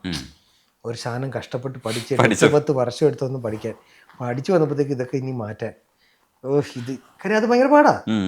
മൈൻഡിൻ്റെയും ബ്രെയിനും സൗണ്ടും കൂടെ ഒരുമിച്ച് ഇത് മൂന്നും കൂടെ സിങ്ക് ആവണമല്ലോ. സൗണ്ട് ഇമോഷണലി ക്രിയേറ്റഡ് ആവണമെങ്കിൽ അഭിനയിക്കുന്നതിനേക്കാളും ടഫാണെന്ന് ഞാൻ വിശ്വസിക്കുന്നു. അത് ബിബിൻ എനിക്ക് ഹെൽപ്പ് ചെയ്തു. ജയഹേൽ ഒരുപാട് പുള്ളി അത് എന്നെ സഹായിച്ചു. ഞാൻ നേരത്തെ വിനീഷ് എന്ത് എന്നിൽ ആക്ടിങ്ങിൽ കൊണ്ടു, അത് അഹമ്മദ് എന്നെ പ്രോപ്പറായിട്ട് മെൻറ്റർ ചെയ്യിച്ചു. സോ അഹമ്മദാണ് അതിൻ്റെ വിനീഷ് തുടങ്ങിയ ഒരു കാര്യത്തിൻ്റെ ഔട്ട് പൂർണ്ണമായിട്ടും എടുത്തത്, കേരള ക്രൈം ഫയൽസ്. അപ്പം അതുപോലെ ലിറിക്സ് വായിച്ചപ്പം ബിബിനോട് ഞാൻ പറഞ്ഞു, ആദ്യം ഞാൻ പറഞ്ഞു ചെയ്യുന്നില്ല എന്നുള്ള ഇതിലാണ് ഞാൻ നിന്നിരുന്നത്. അപ്പോൾ ബിബിനും പറഞ്ഞു പാട്ട് നല്ലതായിരിക്കും, ലിറിക്സ് ഞാൻ അയച്ചു തരാമെന്ന് പറഞ്ഞു. എനിക്ക് അയച്ചു തന്നു. ഞാൻ വായിച്ചപ്പോൾ എനിക്ക് ഭയങ്കര ഇഷ്ടമായി. ആ ലിറിക്സ് ഭയങ്കര കൊമേഴ്ഷ്യൽ സ്വഭാവമുണ്ട്. എന്നാൽ നമ്മൾ നോക്കുന്നത് എന്താ, കുട്ടികൾക്ക് ഇഷ്ടമാവും നാച്ചുറലി. പിന്നെ കൃഷ്ണ ലവേഴ്സ് വേൾഡ് ഓവറാണ്, എല്ലാവരും ആ കുസൃതി എല്ലാവർക്കും ഇഷ്ടമാണ്. അപ്പോൾ റെപ്രസെന്റിങ് എ കുസൃതി ഇസ് നൈസ്. നല്ല രസമല്ലേ, കൃഷ്ണ കൃഷ്ണ കൃഷ്ണ രാധാ കാമുക. അതെ, നല്ല ലൈൻസ് അല്ലേ രാജുവിൻ്റെയും ബേസിലിൻ്റെയും സിനിമ, ബിബിൻ. അപ്പം എല്ലാം ഉണ്ട്, റീച്ച് ആവേണ്ട കാര്യങ്ങളൊക്കെ ഉണ്ട്. ഇതാണ് സംഭവിച്ചത്. ബാക്കി പാടാൻ പോയി അങ്കിത് പറയിപ്പിച്ച് പാടി കഷ്ടപ്പെട്ടു. ഞാനല്ല, അങ്കിത് കഷ്ടപ്പെട്ടു. പക്ഷെ അയാൾ കൂടെ നിന്നു. അപ്പോഴാണ് ഞാൻ ഇത് കണ്ടത്. കോൺട്രവേഴ്സിലോട്ട് വരികയാണെങ്കിൽ ഇദ്ദേഹം പറഞ്ഞ നിരൂപണം, ആക്ഷേപം, വ്യക്തിഹത്യ ചെയ്തൊക്കെ ആക്ഷേപമാണ്, ഒരിക്കലും യോജിക്കാൻ പറ്റില്ല. പ്രത്യേകിച്ച് വിനായക് ശശികുമാർ എന്ന് പറയുന്നത് കൃഷ്ണ എഴുതിയത് വെച്ച് മാത്രമൊന്നും അളക്കേണ്ട ഒരു വ്യക്തിയല്ല. അദ്ദേഹം മലയാള സിനിമയുടെ ലോട്ട് കോൺട്രിബ്യൂട്ട് ചെയ്തേക്കുന്നത് വളരെ നമുക്ക് പേരെടുത്ത് പോലും പറയേണ്ട കാര്യമില്ല. അടയാളപ്പെടുത്തിയ, അതെ, വ്യക്തമായി അടയാളപ്പെടുത്തിയ എഴുത്തുകാരിൽ ഒരാൾ തന്നെയാണ് അദ്ദേഹം. പിന്നെ അതിൽ പറഞ്ഞ വാദത്തിൽ എനിക്ക് അതിനോട് യോജിക്കാൻ പറ്റിയില്ല. ഞാൻ ചെറുപ്പം തൊട്ടേ കേട്ടിട്ടുള്ള കൊളോക്കിയൽ പര്യായ പദങ്ങളിൽ അമ്മാവനെ മാമനെന്നും നരസിംഹത്തിൽ പറയുന്ന പോലെ മാതുലനെന്നും ഒക്കെ വിളിക്കാം അല്ലേ. അപ്പോൾ മാമനൊന്നും തെറ്റല്ല. വടക്കൻ വീരഗാഥയുടെ ചന്തുവിനെ ഡെപിക്റ്റ് ചെയ്ത പോലെ അല്ലല്ലോ യഥാർത്ഥത്തിൽ, അല്ലേ. ചന്തു വടക്കൻ വീരാതിൽ പോസിറ്റീവും അല്ലാത്ത നെഗറ്റീവ് എന്നല്ലേ ഞാൻ അങ്ങനെ കേട്ടു. അല്ലേ, രണ്ട് കഥകളിലും അല്ലേ. അത് ഒരു ഇമാജിനേഷൻ ആണല്ലോ ഒരു ആർട്ടിസ്റ്റിന്റെ ഒരു ആർട്ട്. അത് റിസീവ് ചെയ്യുക. കൊമേഴ്ഷ്യൽ സിനിമയ്ക്ക് ഭൂരിപക്ഷത്തിന് എന്ത് ഇഷ്ടപ്പെടുന്നു അതാണല്ലോ വോട്ട്. നമ്മളുടെ ഡെമോക്രാറ്റിക് രാജ്യം ഡിപ്പെൻഡ് ചെയ്യുന്നത് തന്നെ അതിലാണ്, ഭൂരിപക്ഷ എന്ത്. നാച്ചുറലി ഞാൻ സിനിമയ്ക്ക്, അതാണ് സിനിമ 51 ആയാൽ ഐ എം ഹാപ്പി, 49 ആയാൽ അതാ തോറ്റു. പിന്നെ എനിക്ക് തോന്നുന്നു അദ്ദേഹത്തിന് പിന്നെയും പറയാമായിരുന്നൊരു സാധനം ഉണ്ടായിരുന്നു. എനിക്ക് തോന്നിയിരുന്നത് അത് വാട്ട് എ ട്രാജഡി. അത് എന്തുകൊണ്ട് ഇംഗ്ലീഷിൽ ഉപയോഗിച്ചു എന്നുള്ളത് മേ ബി അല്ലേ നമുക്ക് ഒരു വാദത്തിന് വേണ്ടി ചോദിക്കായിരുന്നു. എന്തുകൊണ്ട് ഇത്രയും നല്ല ഇത് പോയതിൽ അത് ഇപ്പോഴത്തെ വാദമല്ല. അല്ല, വാദത്തിന് വേണ്ടി ഒരു മലയാള ഗാനത്തിൽ ആ അമ്പലത്തിൽ വരെ വേണമെങ്കിൽ പ്ലേ ചെയ്യാൻ ക്വാളിറ്റി ഉള്ള അമ്പലം എന്ന് പറഞ്ഞാൽ അമ്പല പരിസരങ്ങളിൽ അല്ലേ, എനിക്ക് അങ്ങനെ അറിയില്ല, കടകളിലൊക്കെ പ്ലേ ചെയ്യാന്ന് ഒരു ഭക്തിഗാനം മൂഡും ഉണ്ട്, കൊമേഴ്ഷ്യൽ സ്വഭാവമുണ്ട്. ഉണ്ട്. അതിൽ ഇപ്പോൾ വോട്ട് എ ട്രാജഡി എന്തിന് പറയിപ്പിച്ചു എന്ന് ചോദിക്കാൻ വേണ്ടി നമുക്കൊരു ചോദ്യം ചോദിക്കാം. അല്ലാതെ ഞാൻ ഓൺ ചെയ്യുന്നു വിത്ത് ഓൾ ദറ്റ് ആ ലവ്. എനിക്ക് ആ ഗുരുവായൂർ അമ്പലത്തിലോടുള്ള റെസ്പെക്റ്റും ഈ പറഞ്ഞ എല്ലാ ഭക്തരുടെയും ഇഷ്ടവും ഞാൻ അതിലൂടെ റിസീവ് ചെയ്തിട്ടുണ്ട്. So I keep it very precious. അല്ല, കൃഷ്ണനെ നമ്മൾ കുറച്ചുകൂടെ കളിചിരിക്കൊക്കെ വേണ്ടി കട്ട് തിന്നുന്നു, വെണ്ണ അല്ലേ, കുസൃതി ചെയ്യുന്നു, ഡ്രസ്സ് എടുത്തോണ്ട് പോകുന്നു, ഗോപികമാർ ചേല കെട്ടു എന്നുള്ള അപ്പൊ അതൊക്കെ ചെയ്യുന്നു എന്ന് പറയുന്നത് പുള്ളി വളരെ നമുക്ക് ഭയങ്കര ഒരു വേറൊരു ആംഗിളിൽ ഇപ്പം നമുക്ക് നോർത്ത് 24 കാലത്തിലെ ഫഹദൊക്കെ ആയിട്ട് കമ്പയർ ചെയ്യാൻ പറ്റുമോ? അത് പറ്റില്ലല്ലോ. നമുക്ക് പറഞ്ഞ ഒരു കുസൃതിയൊക്കെ ചെയ്തല്ലേ ആളായിട്ടുണ്ട്. അപ്പൊ ഈ വസന്തം ഒന്ന് സ്വന്തമായിട്ട് അടയാളപ്പെടുത്തുമ്പോഴും സത്യത്തിൽ പ്രോഗ്രസീവ് ആയിട്ടുള്ള പല കാര്യങ്ങളും പറയാൻ ശ്രമിക്കുന്ന ഒരു അജു ആണുള്ളത്. ഇത് ശരിക്കും വസന്തം എന്ന് പറയുന്നത് ട്രോളായിട്ട് തന്നെയാണ് ഉപയോഗിച്ചത്. എന്തുകൊണ്ടാണ് അങ്ങനെ സ്വയം അങ്ങനെ ഡിഫൈൻ ചെയ്യുന്നത്? എനിക്കിപ്പോഴത്തെ ജാർഗൻസ് അറിയില്ല, ഇപ്പോഴത്തെ യൂസേജ് ഓഫ് വേർഡ്സ് ഒന്നും അറിയില്ല. പാട്ട് ഞാൻ ശ്രമിക്കുന്നു, പാട്ട് ഇഷ്ടമായതുകൊണ്ട്. അല്ലാതെ പല കാര്യങ്ങളിലും ഇപ്പോൾ ഡ്രസ്സിങ് എനിക്കറിയില്ല, എന്താണ് ട്രെൻഡ്. ഞാൻ കംഫർട്ടിൻ്റെ ആളാണ്. പണ്ട് തൊട്ടേ അലക്കി തേച്ച വസ്ത്രം അതേ ഉള്ളൂ. എനിക്ക് ബുദ്ധിമുട്ടാകുന്ന രീതിക്ക് ഒരുങ്ങുക എന്നുള്ള എനിക്ക് ബുദ്ധിമുട്ടാണ്. ഞാൻ ഡ്രസ്സിന് നോക്കേണ്ട അവസ്ഥ വരരുത്. വാച്ച് ഇതിപ്പോൾ ഒരു ഫങ്ഷൻ ഷോ ആയതുകൊണ്ട് ഒരു ഓർണമെന്റ് ആയിട്ട് അല്ലാതെ ബുദ്ധിമുട്ടാണ്. അങ്ങനെ കുറെ കംഫേർട്ടിൽ നിൽക്കുന്ന ഒരാളാണ്. ഇന്നത്തെ ഒരു ഗ്ലാമിലോ അല്ലെങ്കിൽ ഒരു വൈബ്രന്റ് ഒരു അപ്പീൽ കൊടുക്കാനുള്ള ശ്രമങ്ങൾ ഉണ്ടാവില്ല. അപ്പൊ അതൊക്കെ ഒരു ഏജിങ്ങിന്റെ ലക്ഷണങ്ങളാണ്. അത് വസന്തത്തിന്റെ ലക്ഷണമാണ്. ഞാൻ ഇന്നലെയോ മിനിഞ്ഞാന്നോ വണ്ടി വരുമ്പം കഴിഞ്ഞ ഒരാഴ്ചയായിട്ട് ഞാനത് ആലോചിച്ചു. പഴയ രാജാ സാറിന്റെ തമിഴ് പാട്ടുകളാണ്, ഒരു 80s best golden period of Tamil സിനിമയുടെ പാട്ടുകളുടെ. അപ്പൊ ഞാൻ മനസ്സുകൊണ്ട് ദൈവമേ വസന്തമാന്ന് എസ്റ്റാബ്ലിഷ്ഡ് ആയല്ലോ.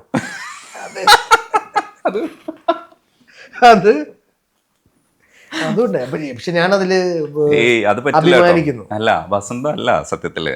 ഈ പാട്ടുകളൊക്കെ ഇപ്പോ ഏറ്റവും കൂടുതൽ ആസ്വദിക്കുന്നതും ഏറ്റവും കൂടുതൽ ഓടുന്നതും ഇൻസ്റ്റയിലാണ്. ആണോ? അതായത് ഈ പഴയ പാട്ടുകൾ എന്ന് നമ്മൾ വിചാരിക്കുന്ന പല പാട്ടുകളും ഇൻസ്റ്റയില് അതിപ്പോ കൂടുതൽ വ്യൂവർഷിപ്പ് നേടി വരുന്ന ഒരു കാലഘട്ടവും. ക്വാളിറ്റി ഒരിക്കലും പോവില്ല അല്ലേ? എത്രയൊക്കെ ആണെങ്കിലും സ്വർണം അതിൻ്റെ എന്താ പറയാ പരിശുദ്ധിയോടെ അതിൻ്റെ ഗ്ലോയോടെ തന്നെ വരുമല്ലോ. ഗോൾഡ് ആണല്ലോ അതൊക്കെ. ഹ്യൂമറിൽ ഫോർ എക്സാമ്പിൾ ഞാൻ കൺഫ്യൂസ്ഡ് ആയിട്ടിരിക്കുന്ന ഒരു കാര്യമാണ്. ഒരു പരിധിവരെ സീരിയസ് വേഷം കൂടുതലും പിക്ക് ചെയ്യുന്നത് അതുകൊണ്ടാണ്. ഇപ്പോഴത്തെ അറിയില്ല ഹ്യൂമറിൽ ഏതാണ് വർക്കാവുന്നതെന്ന്, ജഡ്ജ്മെന്റില്ല. ഞാനൊക്കെ നോക്കിക്കണ്ട ബെസ്റ്റ് ഹ്യൂമർ പടങ്ങൾ പ്രിയദർശൻ സാർ, ശ്രീനിവാസൻ സാർ, സിദ്ദിഖ് ലാൽ സാർമാരുടെയാണ്. അതിൽ നമുക്ക് wide range of actors, Jagathy ചേട്ടൻ, ഉർവശി ചേച്ചി, മാളച്ചേട്ടൻ, ചേട്ടൻ, ഇന്നസെന്റ് ചേട്ടൻ, ഈ ലിസ്റ്റ് നമുക്കറിയാം. ജനാർദ്ദൻ ചേട്ടൻ, അതാണ് നമ്മൾ നോക്കിക്കണ്ട ഹ്യൂമറിന്റെ. ജഗതി ചേട്ടൻ. പിന്നെ അതിൽ നിന്നാണ് നമ്മൾ പഠിക്കുന്നത്. നമ്മൾ ഇവരെ പോലെങ്കിലും ഒക്കെ ഒന്ന് എപ്പോഴെങ്കിലും ഒക്കെ ചെയ്യാൻ പറ്റുന്ന കൊതി അല്ലേ? ഇപ്പം അങ്ങനെ ഒരു ബെഞ്ച് മാർക്ക് ഏതാണെന്ന് എനിക്ക് കിട്ടുന്നില്ല ഇപ്പോഴത്തെ. ഞാൻ വീണ്ടും ഇപ്പൊ ചേട്ടൻ പാട്ട് പറഞ്ഞാൽ വിശ്വസിക്കുന്നു, ഐഡിയൽ ഹ്യൂമർ ആയിട്ട് ഞാൻ വിശ്വസിക്കുന്നത് അത് തന്നെയാണ്. അത് ഒരിക്കലും പോവില്ല. വളരെ സിമ്പിൾ ആയിട്ട് ഇപ്പം വന്ദനത്തില് നീ പോലീസ് എന്ത് പിടിച്ചില്ലേ, അതൊക്കെ ഹ്യൂമർ ഉണ്ടോ ചോദിച്ചാൽ ഇല്ല. അന്നത്തെ ട്രെൻഡിങ് രീതി അത് സ്ലാങ്ങിന്റെ. ഇന്ന് അതുപോലെ വർക്കാവുന്നതാണ്. പക്ഷെ ഇന്നത് പോയി നമ്മൾ അറിയണം. എനിക്ക് അറിയണമെങ്കിൽ അതേപോലത്തെ സുഹൃത്തുക്കൾ ഉണ്ടാക്കണം. ഞാൻ ബിപിൻ ദാസിനെ വിളിച്ചു ചോദിച്ചു, വാഴ കണ്ടിട്ട് എനിക്ക് ഭയങ്കര ഇഷ്ടമായി. ഞാൻ എങ്ങനെയാണ് ഇത്രയും രസകരമായി നല്ലൊരു അഡാപ്റ്റേഷൻ. ഞാനൊരു പടം പറയുന്നില്ല, പക്ഷെ ഞാൻ കണ്ട് വളരെ ഇഷ്ടപ്പെട്ട എൻ്റെ ഒരു പടത്തിന് നല്ലൊരു അഡാപ്റ്റേഷൻ മലയാളത്തിൽ കണ്ടപ്പോൾ സന്തോഷം വന്നു. ബേസിക്കലി അദ്ദേഹം ചുറ്റും ഇരിക്കുന്നത് ഈ പുതിയ പിള്ളേരുടെയാണ്. അങ്ങനെ കിട്ടുള്ളൂ. വാഴയിലെ പാട്ടിനും വിമർശനം ഉണ്ടായിരുന്നു കേട്ടോ. ഈ ബനാനെ ഒരു പൂ തരാമോ എന്നുള്ള പാട്ട്, അതെന്ത് ചോദ്യമാണ് ചോദിക്കാൻ പറഞ്ഞു. ബനാന എങ്ങനെ പൂ തരുമല്ലേ? അത് മറ്റു ആ പാട്ടുകളുമായിട്ട് കാലമൊക്കെ പോയി. പോകുമ്പോഴത്തേനും. വിനായക് എടുത്തൊരു ഇന്റർവ്യൂ പറയുന്നുണ്ടായിരുന്നു, നമ്മൾ ആ രീതിയിൽ തന്നെ നിന്ന പാട്ടിനൊരു പുരോഗതി ഇല്ലല്ലോ, ഉം. ചേഞ്ച് വരുന്നില്ലല്ലോ ആ ഡിപ്പാർട്ട്മെന്റിൽ. അതെ. ക്യാമറ അപ്ഡേറ്റഡ് ആവുന്നു, ആക്ടിങ് പാറ്റേണിലും വ്യത്യാസങ്ങൾ വരുന്നു, എല്ലാത്തിലും അപ്ഗ്രഡേഷൻസ് വരുന്നു. അപ്പം yeah. സുഹൈലും മോസിനും ഒക്കെ എഴുതുന്ന വരികളിൽ തന്നെ ഒരു എനിക്ക് ഈ അടുത്ത് പുതുമയുണ്ട്. ഭയങ്കര ഇഷ്ടപ്പെട്ടതാണ് സൂക്ഷ്മദർശിനിയിലെ ആ പ്രൊമോ സോങ്, ഉം. ദുരൂഹ മന്ദഹാസമേ, മിസ്റ്റീരിയസ് സ്മൈൽ അല്ലേ, ദുരൂഹ മന്ദഹാസമേ. അടിപൊളി. ഭയങ്കര നല്ല ലൈനായിരുന്നു, മോസി എഴുതിയത്. ഉം. ഗായകനായിട്ട് പാടുന്നുണ്ടോ? ഭരതനാട്യത്തിൽ പോയി പാടിയിട്ടുണ്ടല്ലോ.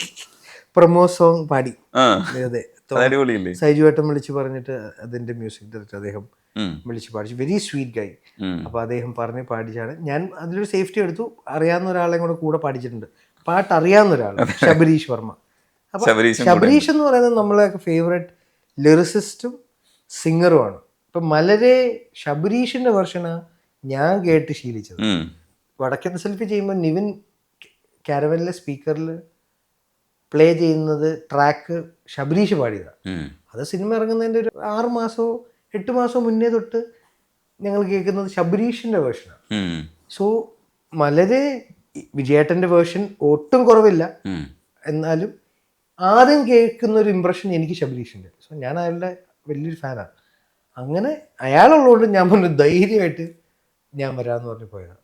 ജഗതി ചേട്ടൻ പിസ്ത സോങ് ശബരീഷ് എഴുതിയാണ് നമ്മളൊക്കെ ഒരു വീണ്ടും ആവർത്തിക്കുന്നത്. ഒരു തലമുറ ഫുൾ അറിഞ്ഞത് അങ്ങനല്ലേ, ആ സീൻ കണ്ടിട്ടില്ലാത്ത എത്രയോ പേരുണ്ട്. അതെ. പോപ്പ് കൾച്ചറിന്റെ ഒരു ഭാഗം തന്നെ അതല്ലേ. ഉം. അന്നത്തെ ഒരു കാര്യം ഇന്ന് ഓർക്കുന്നത് ഇന്നത്തെ ഒരാളുടെ കോൺട്രിബ്യൂഷനിലൂടെ ആവുക എന്ന് പറയുന്നത്. അത് അടിപൊളി ബ്ലെൻഡിങ് ആണ്. ഈ മാറ്റം വരുന്ന സമയത്ത് വൈറ്റ് ഡ്രസ്സൊക്കെ ചൂസ് ചെയ്യുക, അത്തരത്തിൽ കൂടെ അങ്ങനെ അതിനെ എക്സ്പ്രസ് ചെയ്യണമെന്ന് എന്തുകൊണ്ടാണ് തോന്നിയത്? അത് കംഫർട്ട്, ഞാൻ നേരത്തെ പറഞ്ഞു, മടിയുടെ ഭാഗമാണ്. അത് പ്രസന്റബിൾ ആകുക എന്നുള്ളത് ഞാൻ വിശ്വസിച്ചത് വൃത്തിയിലാണ്. ഞാൻ പറഞ്ഞില്ല അലക്കി തേച്ചത്, അല്ലാതെ ഗ്ലാം ഓഫ് ദി അറ്റയറിലല്ല, ഈ ബ്രാൻഡിലല്ല. ഞാൻ കംഫർട്ടബിൾ അതില്ല. ബ്രാൻഡിനോടൊന്നും താല്പര്യമില്ല ജോലി? എനിക്ക് അങ്ങനെ ഇല്ല, പണ്ട് തൊട്ടേ ഇല്ല. അപ്പോൾ വണ്ടിയൊക്കെ ചൂസ് ചെയ്യുമ്പോൾ വണ്ടിയുടെ കംഫർട്ട്നെസ് ആണ് നോക്കുന്നത്. ടാക്സി ആരെങ്കിലും ഒക്കെ ഓടിച്ചോട്ടെ, എനിക്ക് എത്തുക. അതിന്റെ ഗുണം ഞാൻ കാണുന്നത്, വണ്ടി ഇല്ലാന്നല്ല, വണ്ടിയുണ്ട് വീട്ടിലെ ആവശ്യത്തിന്. എൻ്റെത് കൂടുതലും അങ്ങനെ, ഞാൻ റെന്റഡ് ആണ്. നമുക്ക് ഏത് കാറും ചൂസ് ചെയ്യാം അല്ലേ. ഇന്നെനിക്ക് ഇന്നോവയിൽ പോയാൽ മതി എന്ന് തോന്നി മതി, നാളെ എനിക്ക് കുറച്ചും കൂടി പ്രീമിയം കാറ് ഒരു ദിവസത്തേക്ക് ഓടിക്കുന്നത് നമുക്ക് വാങ്ങിച്ചിട്ട് ഓടിച്ചിട്ട് കൊതി തീർക്കാൻ വിടുക. ചിലപ്പോൾ അത് മടുത്തു പോയാലോ വാങ്ങിച്ചു കഴിഞ്ഞാൽ. ചിലത് ഓൺ ചെയ്യുമ്പം ആ ത്രില്ല് പോകും.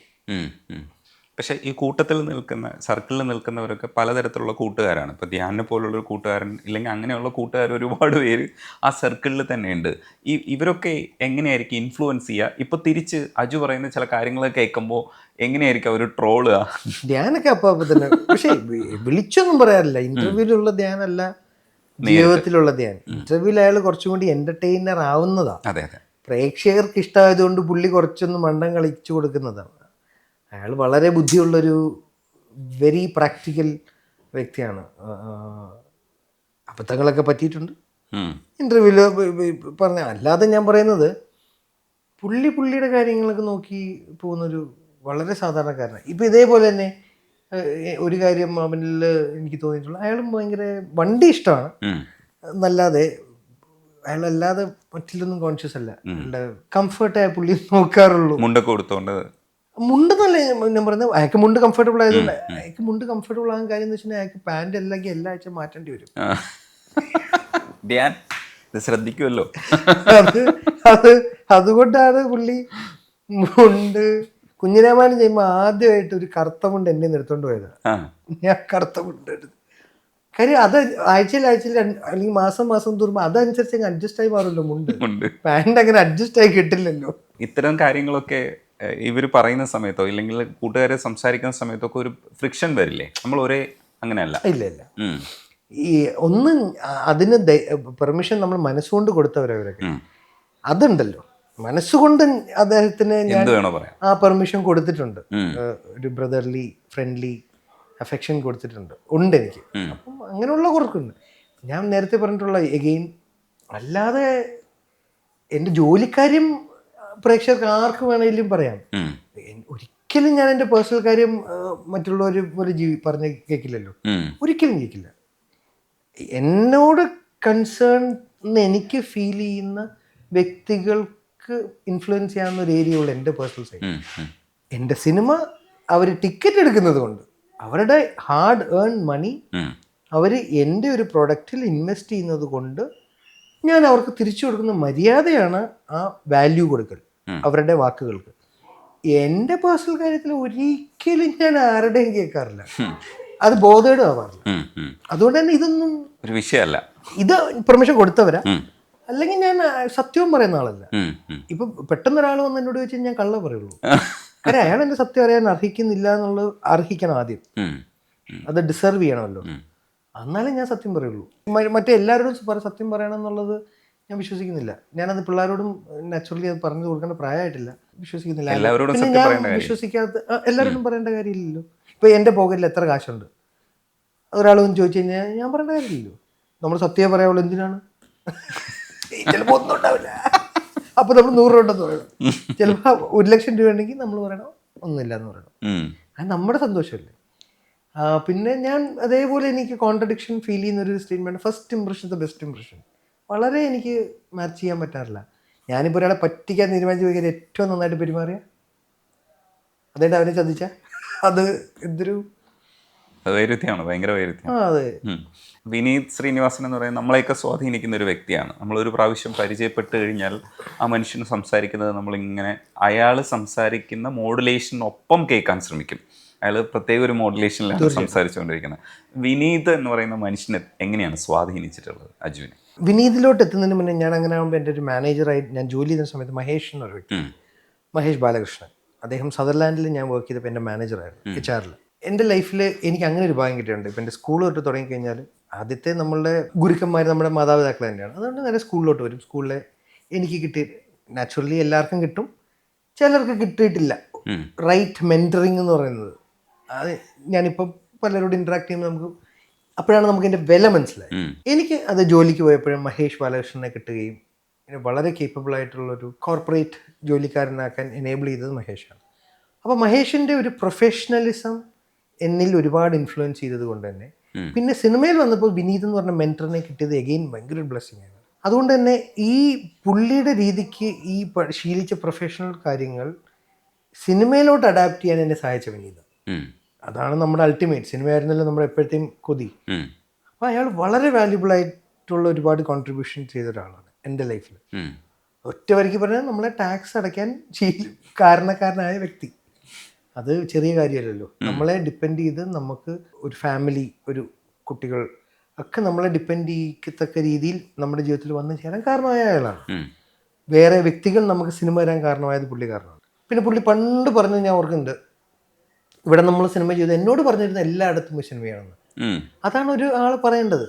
അയാൾ തന്നെ എക്യുപ്ഡ് ആവണമല്ലോ. എപ്പോഴും ഇങ്ങനെ കൊണ്ട് നടക്കാതെ എന്നെ എങ്ങനെ കൊണ്ട് നടത്തിയിട്ടില്ല.